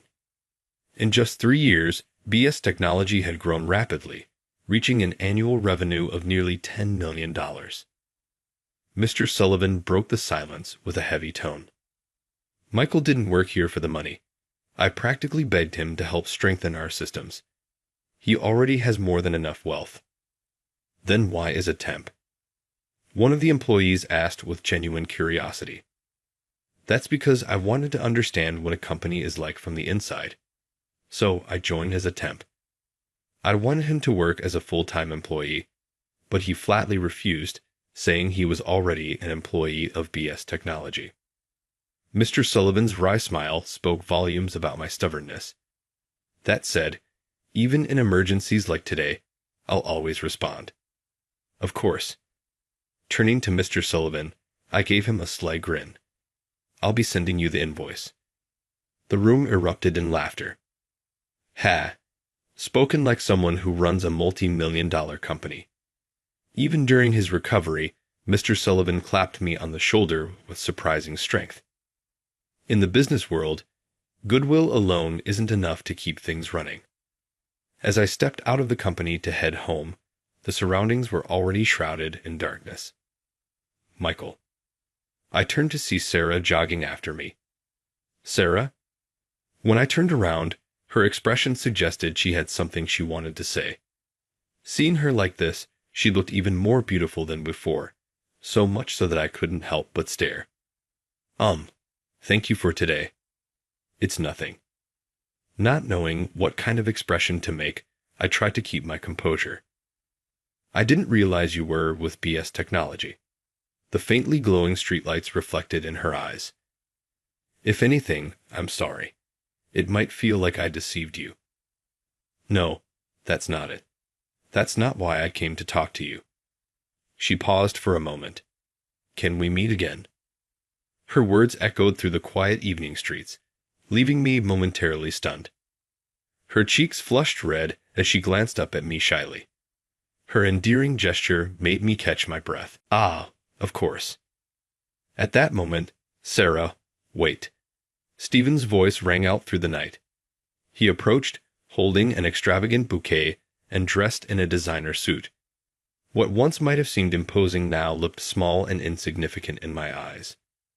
Stephen, I've already told you many times, haven't I? I'm not interested. Sarah's voice trembled. Without thinking, I stepped half a pace forward in front of her. Come on, I booked a table at the finest French restaurant tonight. There's even talk of a promotion. No. Sarah's voice shook, but it carried a firm resolve. Please stop approaching me. I don't want this anymore. Stephen, can't you see? She doesn't want this. When I spoke to check him, Stephen's eyes turned sharp. This is none of your business. Get out of my way. He tried to shove me aside, but I didn't budge an inch. Hey, you're an outsider. A fired temp like you has no place here. He reached out to grab Sarah's arm. Don't touch her. My voice, calm and steady, cut through the air. The moment Stephen met my gaze, the color drained from his face. I'm sorry. Muttering hastily, he bolted from the scene. Are you okay? That must have been terrifying. I'm sorry. Even I was startled by how low and firm my voice had sounded. Had I scared her? When I turned to look at Sarah, she shook her head gently. No, that's not it. Thank you for protecting me. In that moment, illuminated by the streetlight, her smile was the most beautiful I had ever seen. I like you, Michael. Ever since you left, it felt like a hole had opened in my heart, and I realized just how big a presence you were to me. Sarah's voice trembled slightly. I like you too, Sarah. My voice was hoarse, but I managed to convey my feelings clearly. I'm so happy. Gently, I wrapped my arms around her small shoulders, holding her close. A few weeks later, the chaos caused by the internal system disruption led Mr. Sullivan to secretly investigate the behavior of his son, Stephen, which he had long found suspicious. What he uncovered was a string of misdeeds committed while Stephen was away from the company. They ranged from persistent harassment of female employees to numerous acts of embezzlement and even criminal-like activities involving client company staff. Each revelation was more appalling than the last.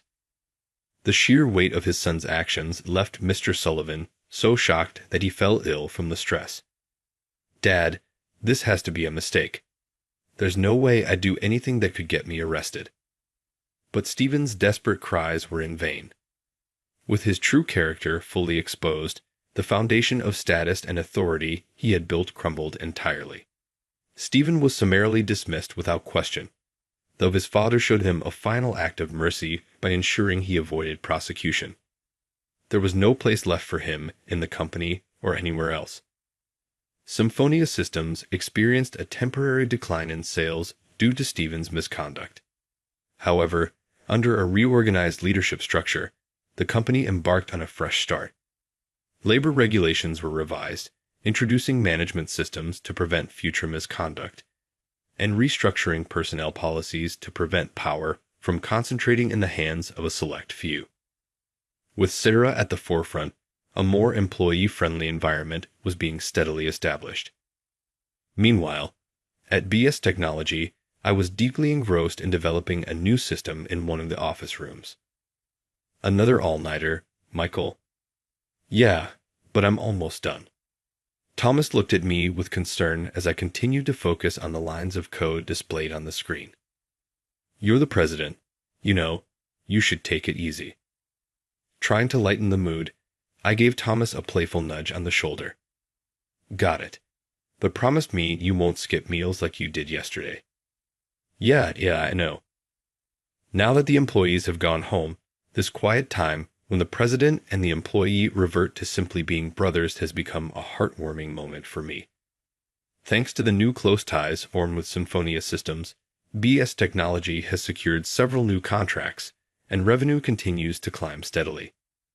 Tonight, I had a long-awaited dinner date with Sarah at an elegant restaurant. I've sworn to myself that tonight, I'll make it happen. Sarah, yes. After finishing most of our meal, we sipped wine together. Tonight, Sarah looked more stunning than ever in a chic navy dress, and her long hair, styled in loose waves, accentuated her beauty even more. I spent most of my life hiding behind a facade, trying to protect myself. But meeting you made me question whether that version of myself was truly who I am, Michael. But I don't think it was all for nothing. Because of it, I was able to protect both Thomas and you. I knelt on the floor, reaching into my pocket to retrieve a small box. That's why I want to keep protecting you as family. I opened the box to reveal a ring. Will you marry me? In that moment, tears welled up in Sarah's eyes and rolled down her cheeks. Yes, I would be honored. She gave me the same radiant smile I had fallen for long ago.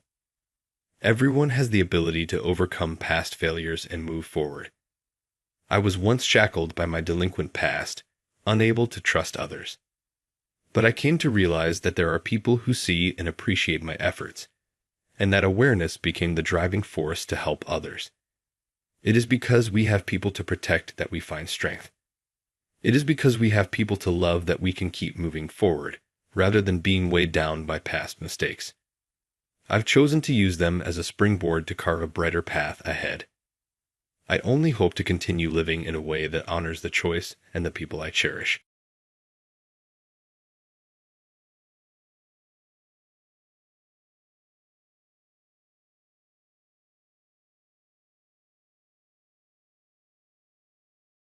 There is nothing to discuss. As soon as she finished speaking, Malene threw her son Mason the newly made, piping hot tea. I stood paralyzed in shock, unable to comprehend what had just transpired. Observing my response, she continued. Both father and son, utterly useless. Something snapped inside of me at that very instant. Before I knew it, I was yelling louder than I had ever done before. Call the president now. Marcus York is my name. I'm a 48-year-old man who has no regrets in life and is renowned for his composed manner. There were, of course, turning points in my life. Maybe I had made some bad decisions. Nonetheless, I feel incredibly fulfilled by my life with my family and the prosperity of the business I founded. I still work hard to make my business better and make my family happier, of course, but I don't have any serious regrets about my life. I was not wealthy just because I was born into a branch of prestigious family. Only the occasional New Year's greeting connected me to the main family. We mostly just knew one another's names, though there were a few close-knit offshoot families. My father worked as a regular employee of the company. I made the decision to launch my own company with reliable coworkers after working for a large corporation for a number of years. Although there were many difficulties in the beginning, my prediction came to pass once we figured things out. Our items gained popularity, and the business expanded as trends changed in our favor. Around the time I was thinking about branching out into subsidiaries, I met Rachel, my wife. I am not a remarkable individual, as I have stated, save for my calm disposition. I was never described as attractive. Instead, I was a gentle-looking man who was frequently dubbed uninteresting or unenthusiastic. The same was true of my wife.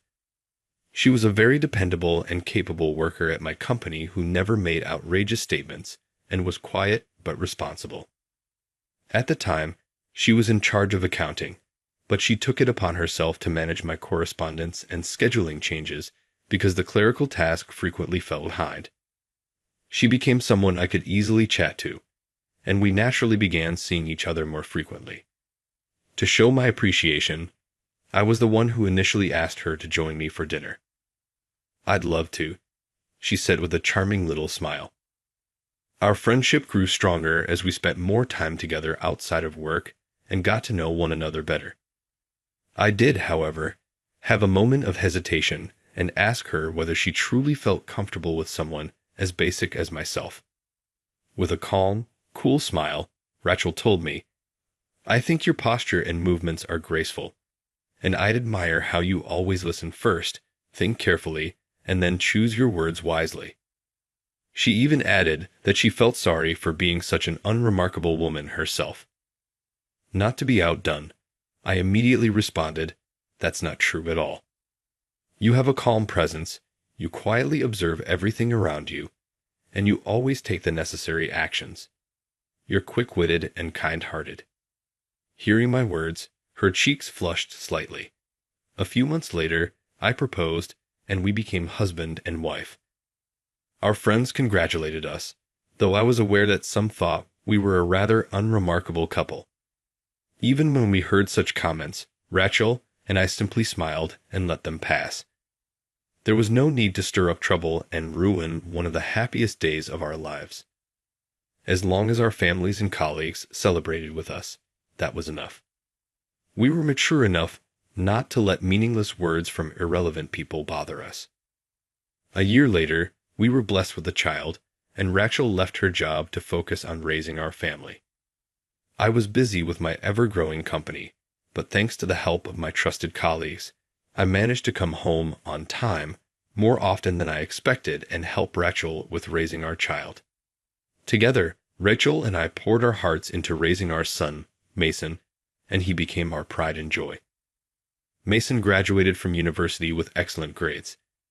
He expressed a desire to gain the knowledge and experience necessary to eventually take over my position as chairman of our 15-group company network. After carefully considering his options, he chose a company on his own and successfully secured a job offer. Like us, he has a rather plain and unremarkable appearance, but his personality has a sharp edge. That said, he seems to have inherited my aversion to unnecessary trouble. He never starts fights or throws out insults.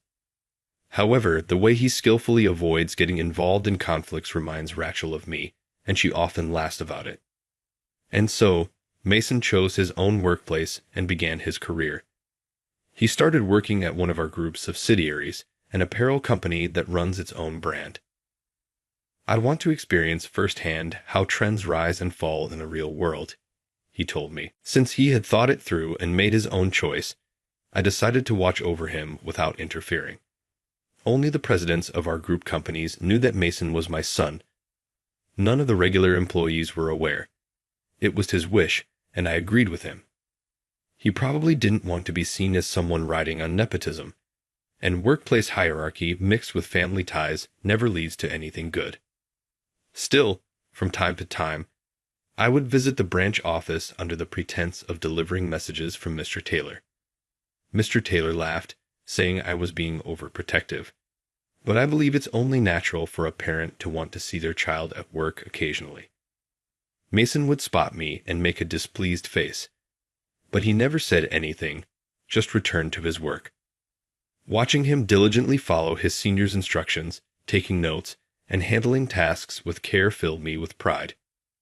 After checking on him, I would take the opportunity to tour the office, and it was during one of these visits that I noticed someone who stood out. There was a woman whose beauty was nothing short of striking. She was dressed in an outfit far too flashy for business casual, making her presence impossible to ignore. My first impression was that being so conspicuous must be exhausting, but from the way she carried herself, it was clear she was actively trying to stand out. Well, given that the first floor of this branch was a retail store for their brand, having an eye-catching staff to enhance the brand's image was probably important. In fact, several apparel stores had employees known as charismatic staff, individuals who acted as walking advertisements, showcasing the best ways to wear the brand's products, coordinate outfits, and match accessories. However, something felt off. She was certainly striking and attention-grabbing, but she lacked the unique appeal that the other charismatic staff had. Still, she was undeniably a key sales figure for the store. More importantly, she was a new hire.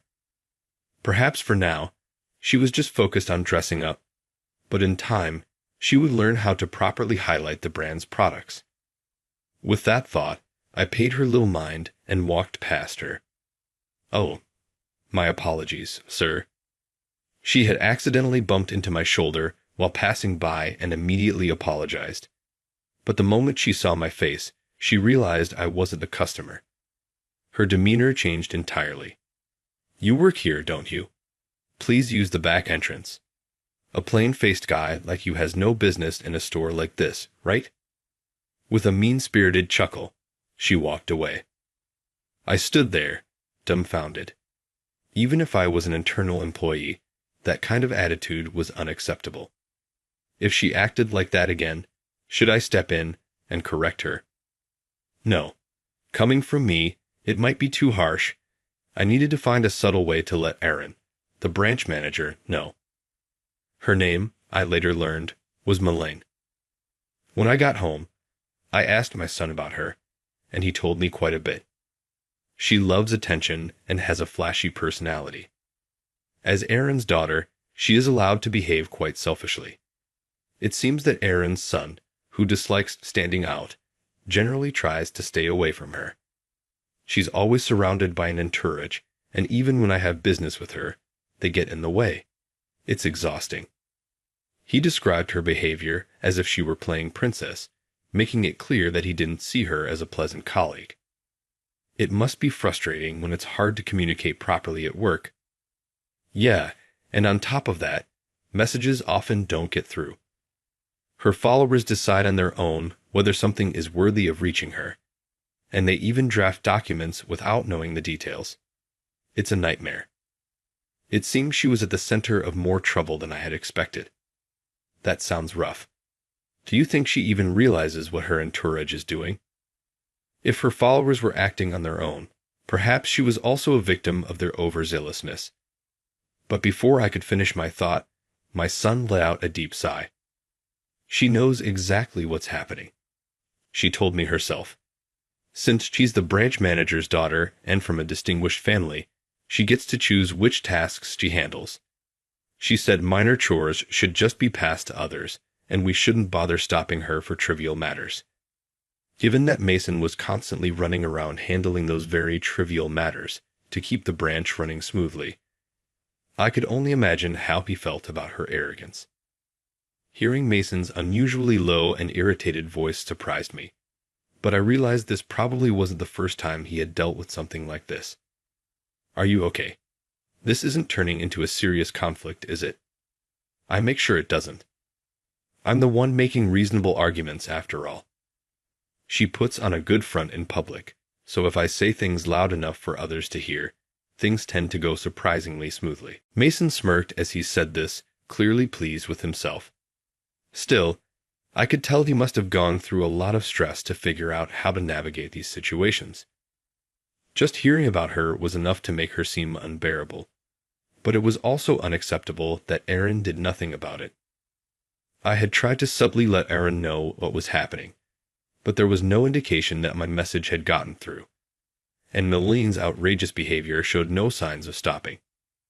Recently, Mason's sighs had become more frequent, and he seemed noticeably more worn out. He wasn't the type to complain, so I worried that he was keeping everything bottled up. But when I asked how things were going, he only smiled wryly and said, "Same as always. I'm fine. I'm used to it." Even Rachel noticed that his appetite had decreased and was becoming increasingly concerned.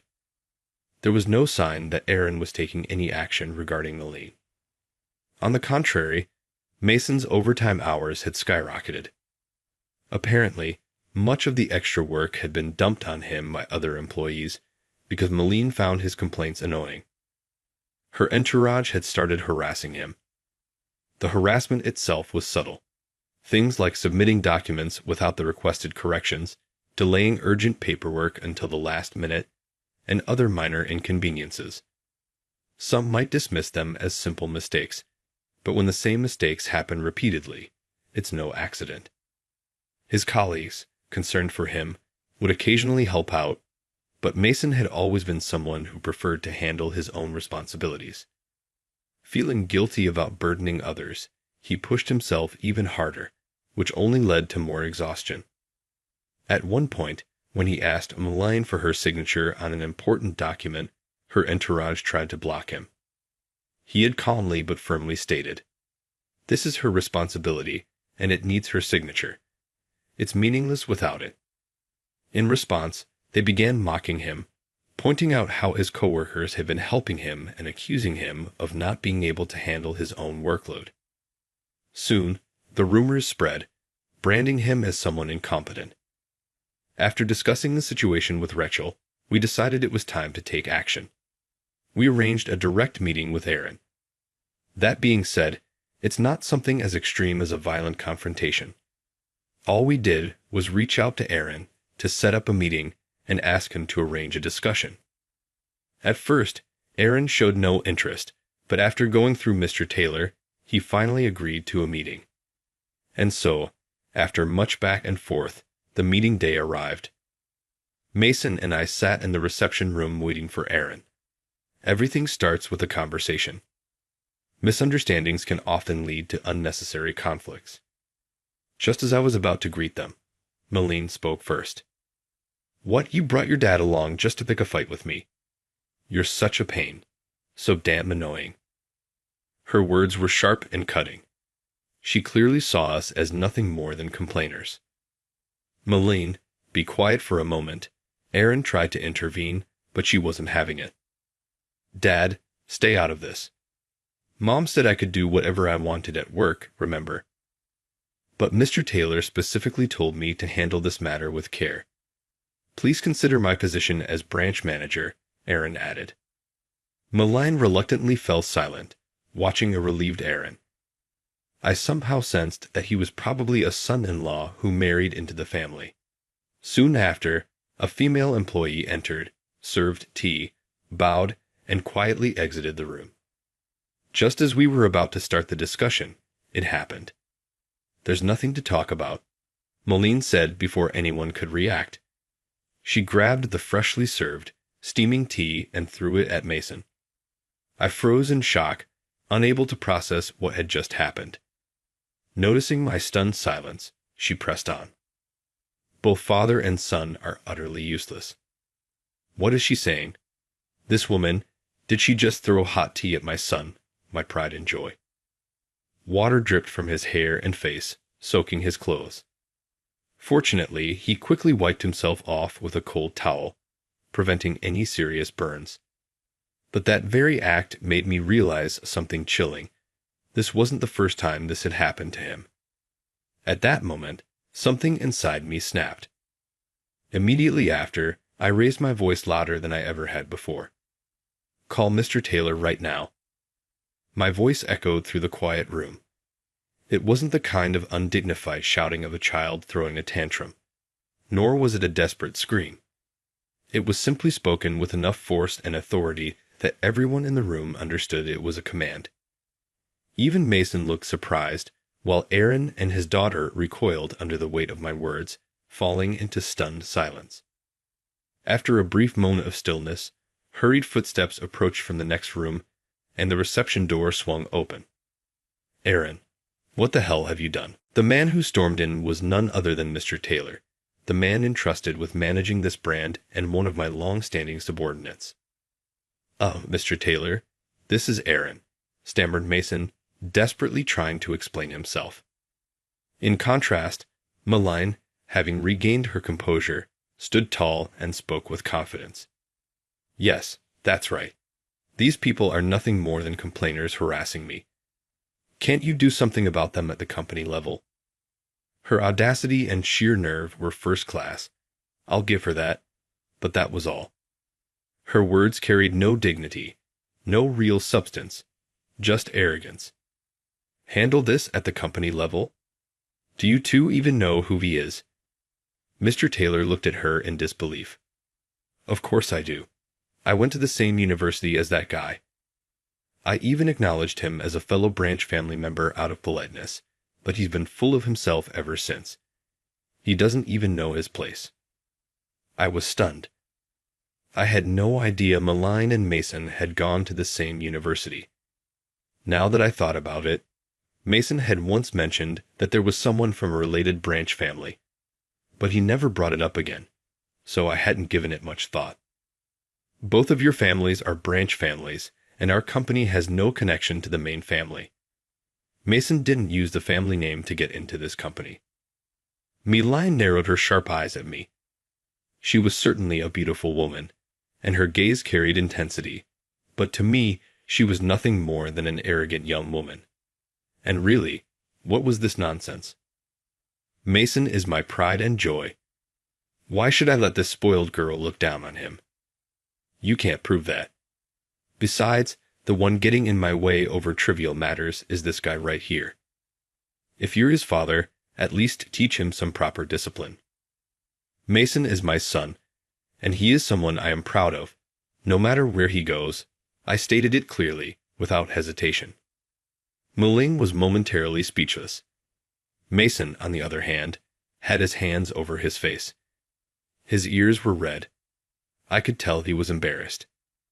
Speaking of discipline, I turned to Aaron. I have a question for you. How did your daughter end up like this? I deliberately ignored Malign's words and spoke to Aaron instead. When I looked straight at Aaron and spoke, he looked slightly surprised. Hey, don't ignore me. Malign shrieked, but before she could cause another scene, Mr. Taylor's voice cut in, firm and absolute. For once, even Malign couldn't disobey. She shut her mouth, though her glare remained filled with resentment. I ignored her completely. Aaron, watching this unfold, let out a small chuckle before bowing his head. I sincerely apologize for my daughter's behavior. What? Why are you apologizing? Malign shouted. Dad, stop it. Are you trying to disgrace our family name? Enough. You're the one who's been disgracing our family name all this time. It's about time you realize that. Aaron let out a long, exhausted sigh. His words, spoken in a tone of utter exhaustion, carried a weight that even Malign couldn't immediately argue against. I apologize for all the trouble my daughter has caused, Mr. York. Oh, you knew who I was? I realized after Mr. Taylor arrived. Also, I recalled seeing you during New Year's visits. There was no doubt in my mind. Aaron, looking as worn out as a man twice his age, let out another sigh and finally spoke. The root of all this is Malign's one-sided crush. A one-sided crush. I could hardly believe what I had just heard. Malign had a crush. It didn't seem to fit her at all. Setting aside her personality, she was undeniably beautiful and talented. Since she had attended the same university as my son, she must have been intelligent as well. And yet, she had been in love with someone who barely crossed my mind. Before I turned sharply to look at my son, realizing my gaze, Mason averted his eyes at lightning speed. What is this about, Mason? Your father never heard a word about this.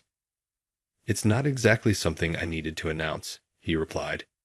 It was a private matter. Hold on. Who's supposed to have had a crush on who? I'd only got rejected once. I'm not hung up on it anymore. So Mason had rejected Melaine. It must have been back in their university days. I just said, our families match and your grades aren't bad, so I wouldn't mind dating you. That's all. But this guide, that wasn't a misunderstanding. That was just a confession that ended in rejection. Unable to bear my silent stare any longer, Mason finally spoke. I told her I don't date based on family status or academic performance. I asked her to find someone else. It was a very straightforward response, but as words to turn down a confession, it was undeniably harsh. I can't believe it, I exclaimed. I went out of my way to acknowledge you, and that was your response. You're the worst. Having likely never been rejected before, Melaine must have found Mason unforgettable. But her pride wouldn't allow her to admit it. So instead, she'd have been venting her frustrations by treating Mason as someone beneath her. Melaine, you found out Mason was joining this company, and you used my authority to force your way in here, didn't you? Wait, Dad, please stay out of this. Listen carefully. You may not realize it, but our family is on the brink. Think of losing everything. If I lose my job, that's one thing. I can separate from this family, and you and your mother will still have your grandfather's support. His words were calm, but carried an ominous weight. Melaine fell silent. But if you've angered Mr. York, and the details of what you've done to Mason come to light, and this reaches the main family, what do you think will happen? After Aaron's explanation, Melaine finally seemed to grasp the situation, and her face turned pale. But our families are equals. Why would the main family take issue with us? Even if our families are of the same rank, the difference in influence is enormous. Marcus's father is the chairman of a conglomerate with 15 companies under him. Whether they like it or not, even the main family acknowledges his financial power. Why didn't anyone tell me that? Not my mother, not grandfather. Seeing Melaine panic, Aaron's expression grew even wearier. Because your mother and grandfather wanted you to marry Mason. They kept encouraging you, hoping you wouldn't give up, and I, knowing that, failed to stop them. That's my responsibility. What marriage? What are you even talking about? At Aaron's words, Melaine's face turned bright red, and she became visibly flustered, seemingly at a loss for words. With a deep, heavy sigh, Aaron let out his words. In the end, this entire mess started because she couldn't properly process being rejected. Her mother and grandfather kept stoking the flames, and her unrequited love spiraled out of control. Hearing all of this, my anger had completely faded. There had been so many unexpected revelations that I could no longer hold on to my frustration. So with that said, Mr. Taylor, Mr. York, please allow me to take full responsibility for this incident by resigning, Aaron said. He lowered his head, his tone filled with desperation. If I step down, Melaine won't have the same unchecked authority she does now. And if word spreads that Mr. Taylor reprimanded her, her entourage will likely dwindle. However, please let her continue working here. Both Mr. Taylor and I were listening to Aaron's desperate plea. Melaine does have a talent for sales. If she's given time, her arrogance may subside. I will ensure she stays away from Mason. Please, I beg you. His forehead was pressed against the table as he repeatedly pleaded. Aaron, you married into your wife's family, didn't you? Yes, and my wife was pampered her whole life. She has never worked a day in her life. If our family falls apart, she won't be able to support herself. But if you resign, won't they force you into a divorce? Most likely. I'll be labeled incompetent and discarded. But she'll simply return to her family home while I'll be fine on my own. Aaron let out a bitter laugh, but his face was filled with sorrow. You love your wife, don't you? At my words, Aaron blinked, then gave a gentle smile and said, Yes, more than anything in this world. Oh, Madeline let out a high-pitched yelp at her father's unexpected confession. Her cheeks flushed as she stared at him in shock. I was originally your grandfather's subordinate from a young age. I admired his daughter. That's why I threw myself into my work with everything I had. His dedication paid off. He earned recognition for his abilities and was ultimately chosen from among several candidates to marry his wife. It was practically an arranged marriage, but I was overjoyed. All I wanted was to make her happy. I indulged her whims, never scolded her, and even refrained from interfering in how our child was raised. And now, I'm paying the price for it. That was why he said he was willing to take full responsibility as her father. Aaron turned to his daughter with a serious expression. Maline, this is as far as I can take you. From now on, you'll have to support your mother and build the life for yourself. Think carefully about what you need to do there. There won't be a second chance. If you fail again, you and your mother may end up with nothing. And this time, I won't be there to save you, Dad.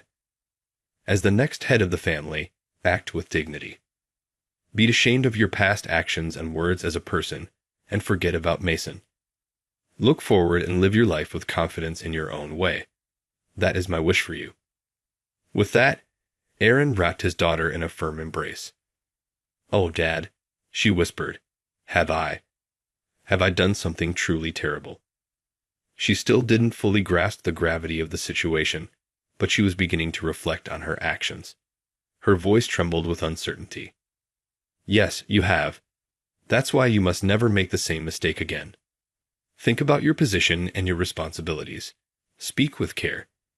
You wouldn't want to end up like me, would you? Knowing he was about to lose his job, his wife, and his place in her family, Aaron held his daughter in his arms, his last lesson to her before he let go. How did I end up witnessing such a dramatic family confrontation? At this point, I had almost forgotten what I was even mad about in the first place. Well then, Mr. York, what do you want to do? Aaron seems dead set on resigning. Leaving aside his failure to rein in his daughter, he's competent at his job, isn't he? Yes, he turned around a struggling branch and brought it back to success.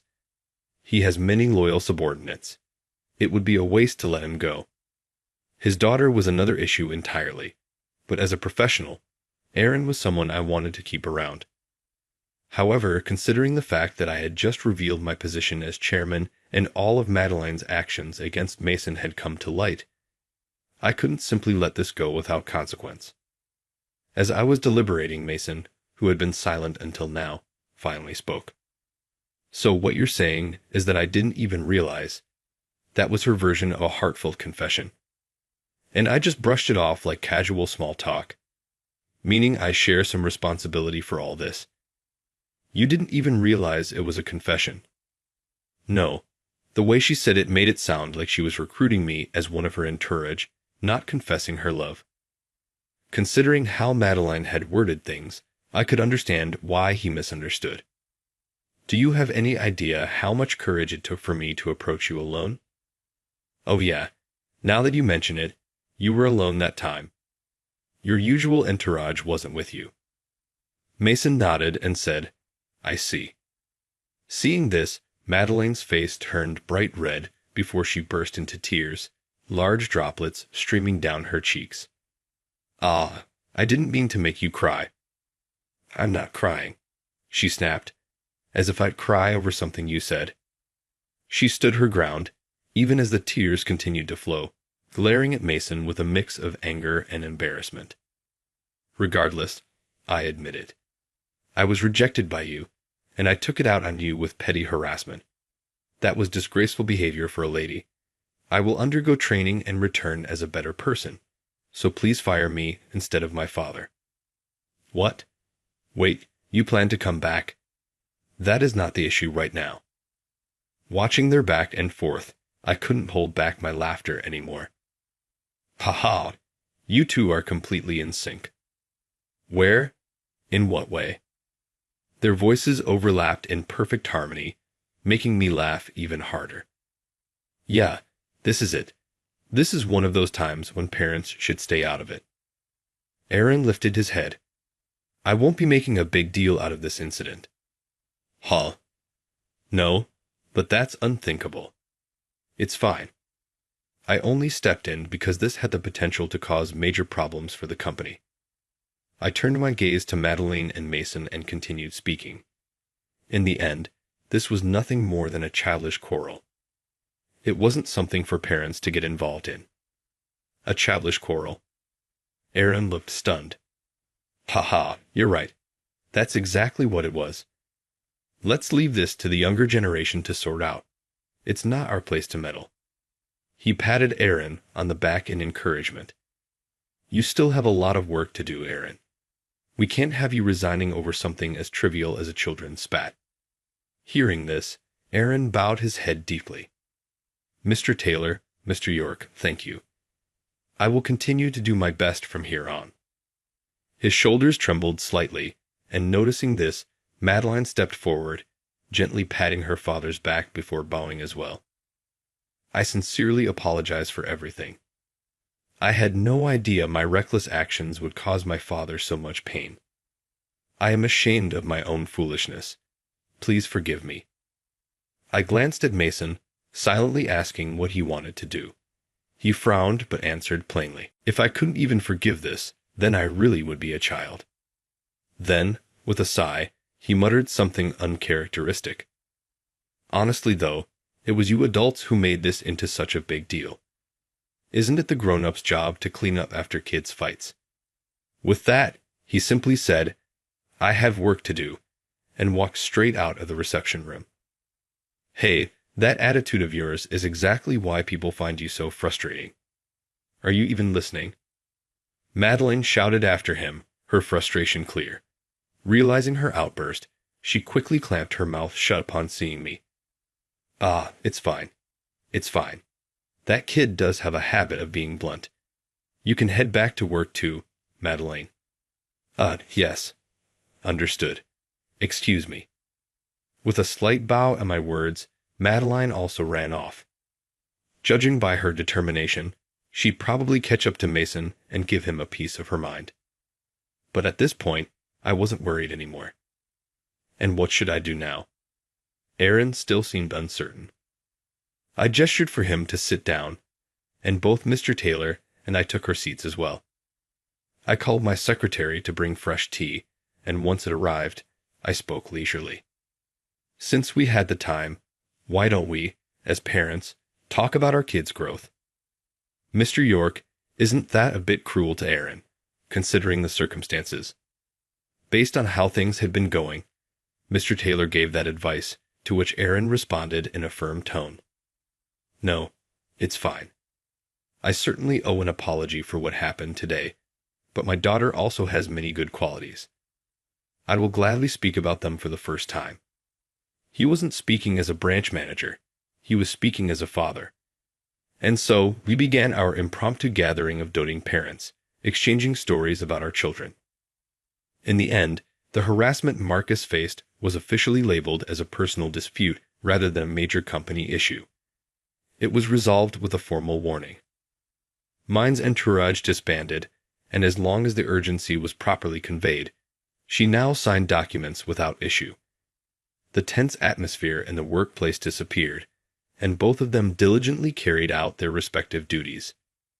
Haha, I suppose we worried too much. Rachel chuckled after hearing how things turned out. Yeah, looking back, Mason probably figured he only had to endure for a little longer, since he was set to transfer to another branch in a few months anyway. He does tend to think like that. A little too thick-headed when it came to emotions. In just a few months, Mason would be transferred to another branch, working in a completely different field. He would eventually take over my position because Mason understands better than anyone that personal feelings should not interfere with work. He has shown determination to push himself and has steadily built up his achievements. As I watch my child grow, I hope he overcomes the long and difficult road ahead. With this incident, Mason and Malene have likely overcome one obstacle and grown even more. Not just Mason, but even Malene had undergone a dramatic transformation. With each milestone she reached, Aaron would send me letters expressing his gratitude. Before I knew it, I had become well-versed in her progress. Honestly, Aaron is a bit much. I get that he's proud of his daughter, but all these letters. I muttered, staring at the growing stack of them. Rachel laughed. And yet you're just as happy, aren't you? Now you finally have someone to brag about our son to.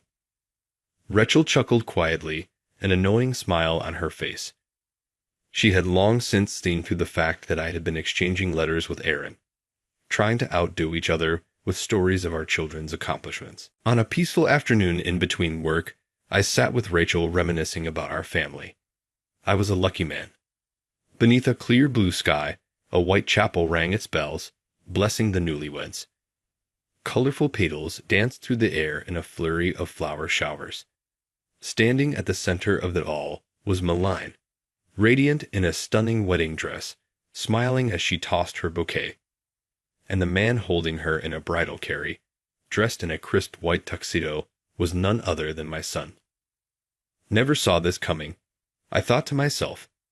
Neither did I, standing side by side, Aaron and I, now more like doting fathers than ever, watched the scene unfold with murmured disbelief. Almost 10 years had passed since that eventful day when Maline and Mason reunited after so long. They started off reminiscing about how foolish they had been back then. That conversation had quickly reignited something between them, and before we knew it, their bond had deepened. Now, Maline was a renowned coordinator, making waves across multiple branches with her skill and expertise. Mason, meanwhile, continued transferring between branches, steadily building his career and earning high-ranking positions wherever he went. They supported each other's dreams, never interfering, yet always encouraging one another. It was a dynamic they both found comfortable. Looking back, that entire incident a decade ago seemed like nothing more than a lover's quarrel. So the childish quarrel has now been upgraded to a lover's spat. Huh. Would you call that an upgrade? I asked, glancing at Aaron. He smiled warmly and replied, "Lovers' quarrels lead to happiness. Of course, it's an upgrade." Hearing his quiet laughter, I couldn't help but agree and laugh along. The sky was clear and bright today, and I had gained a new family member. Rosal, listening to our conversation, laughed with genuine joy. Yeah, life was good.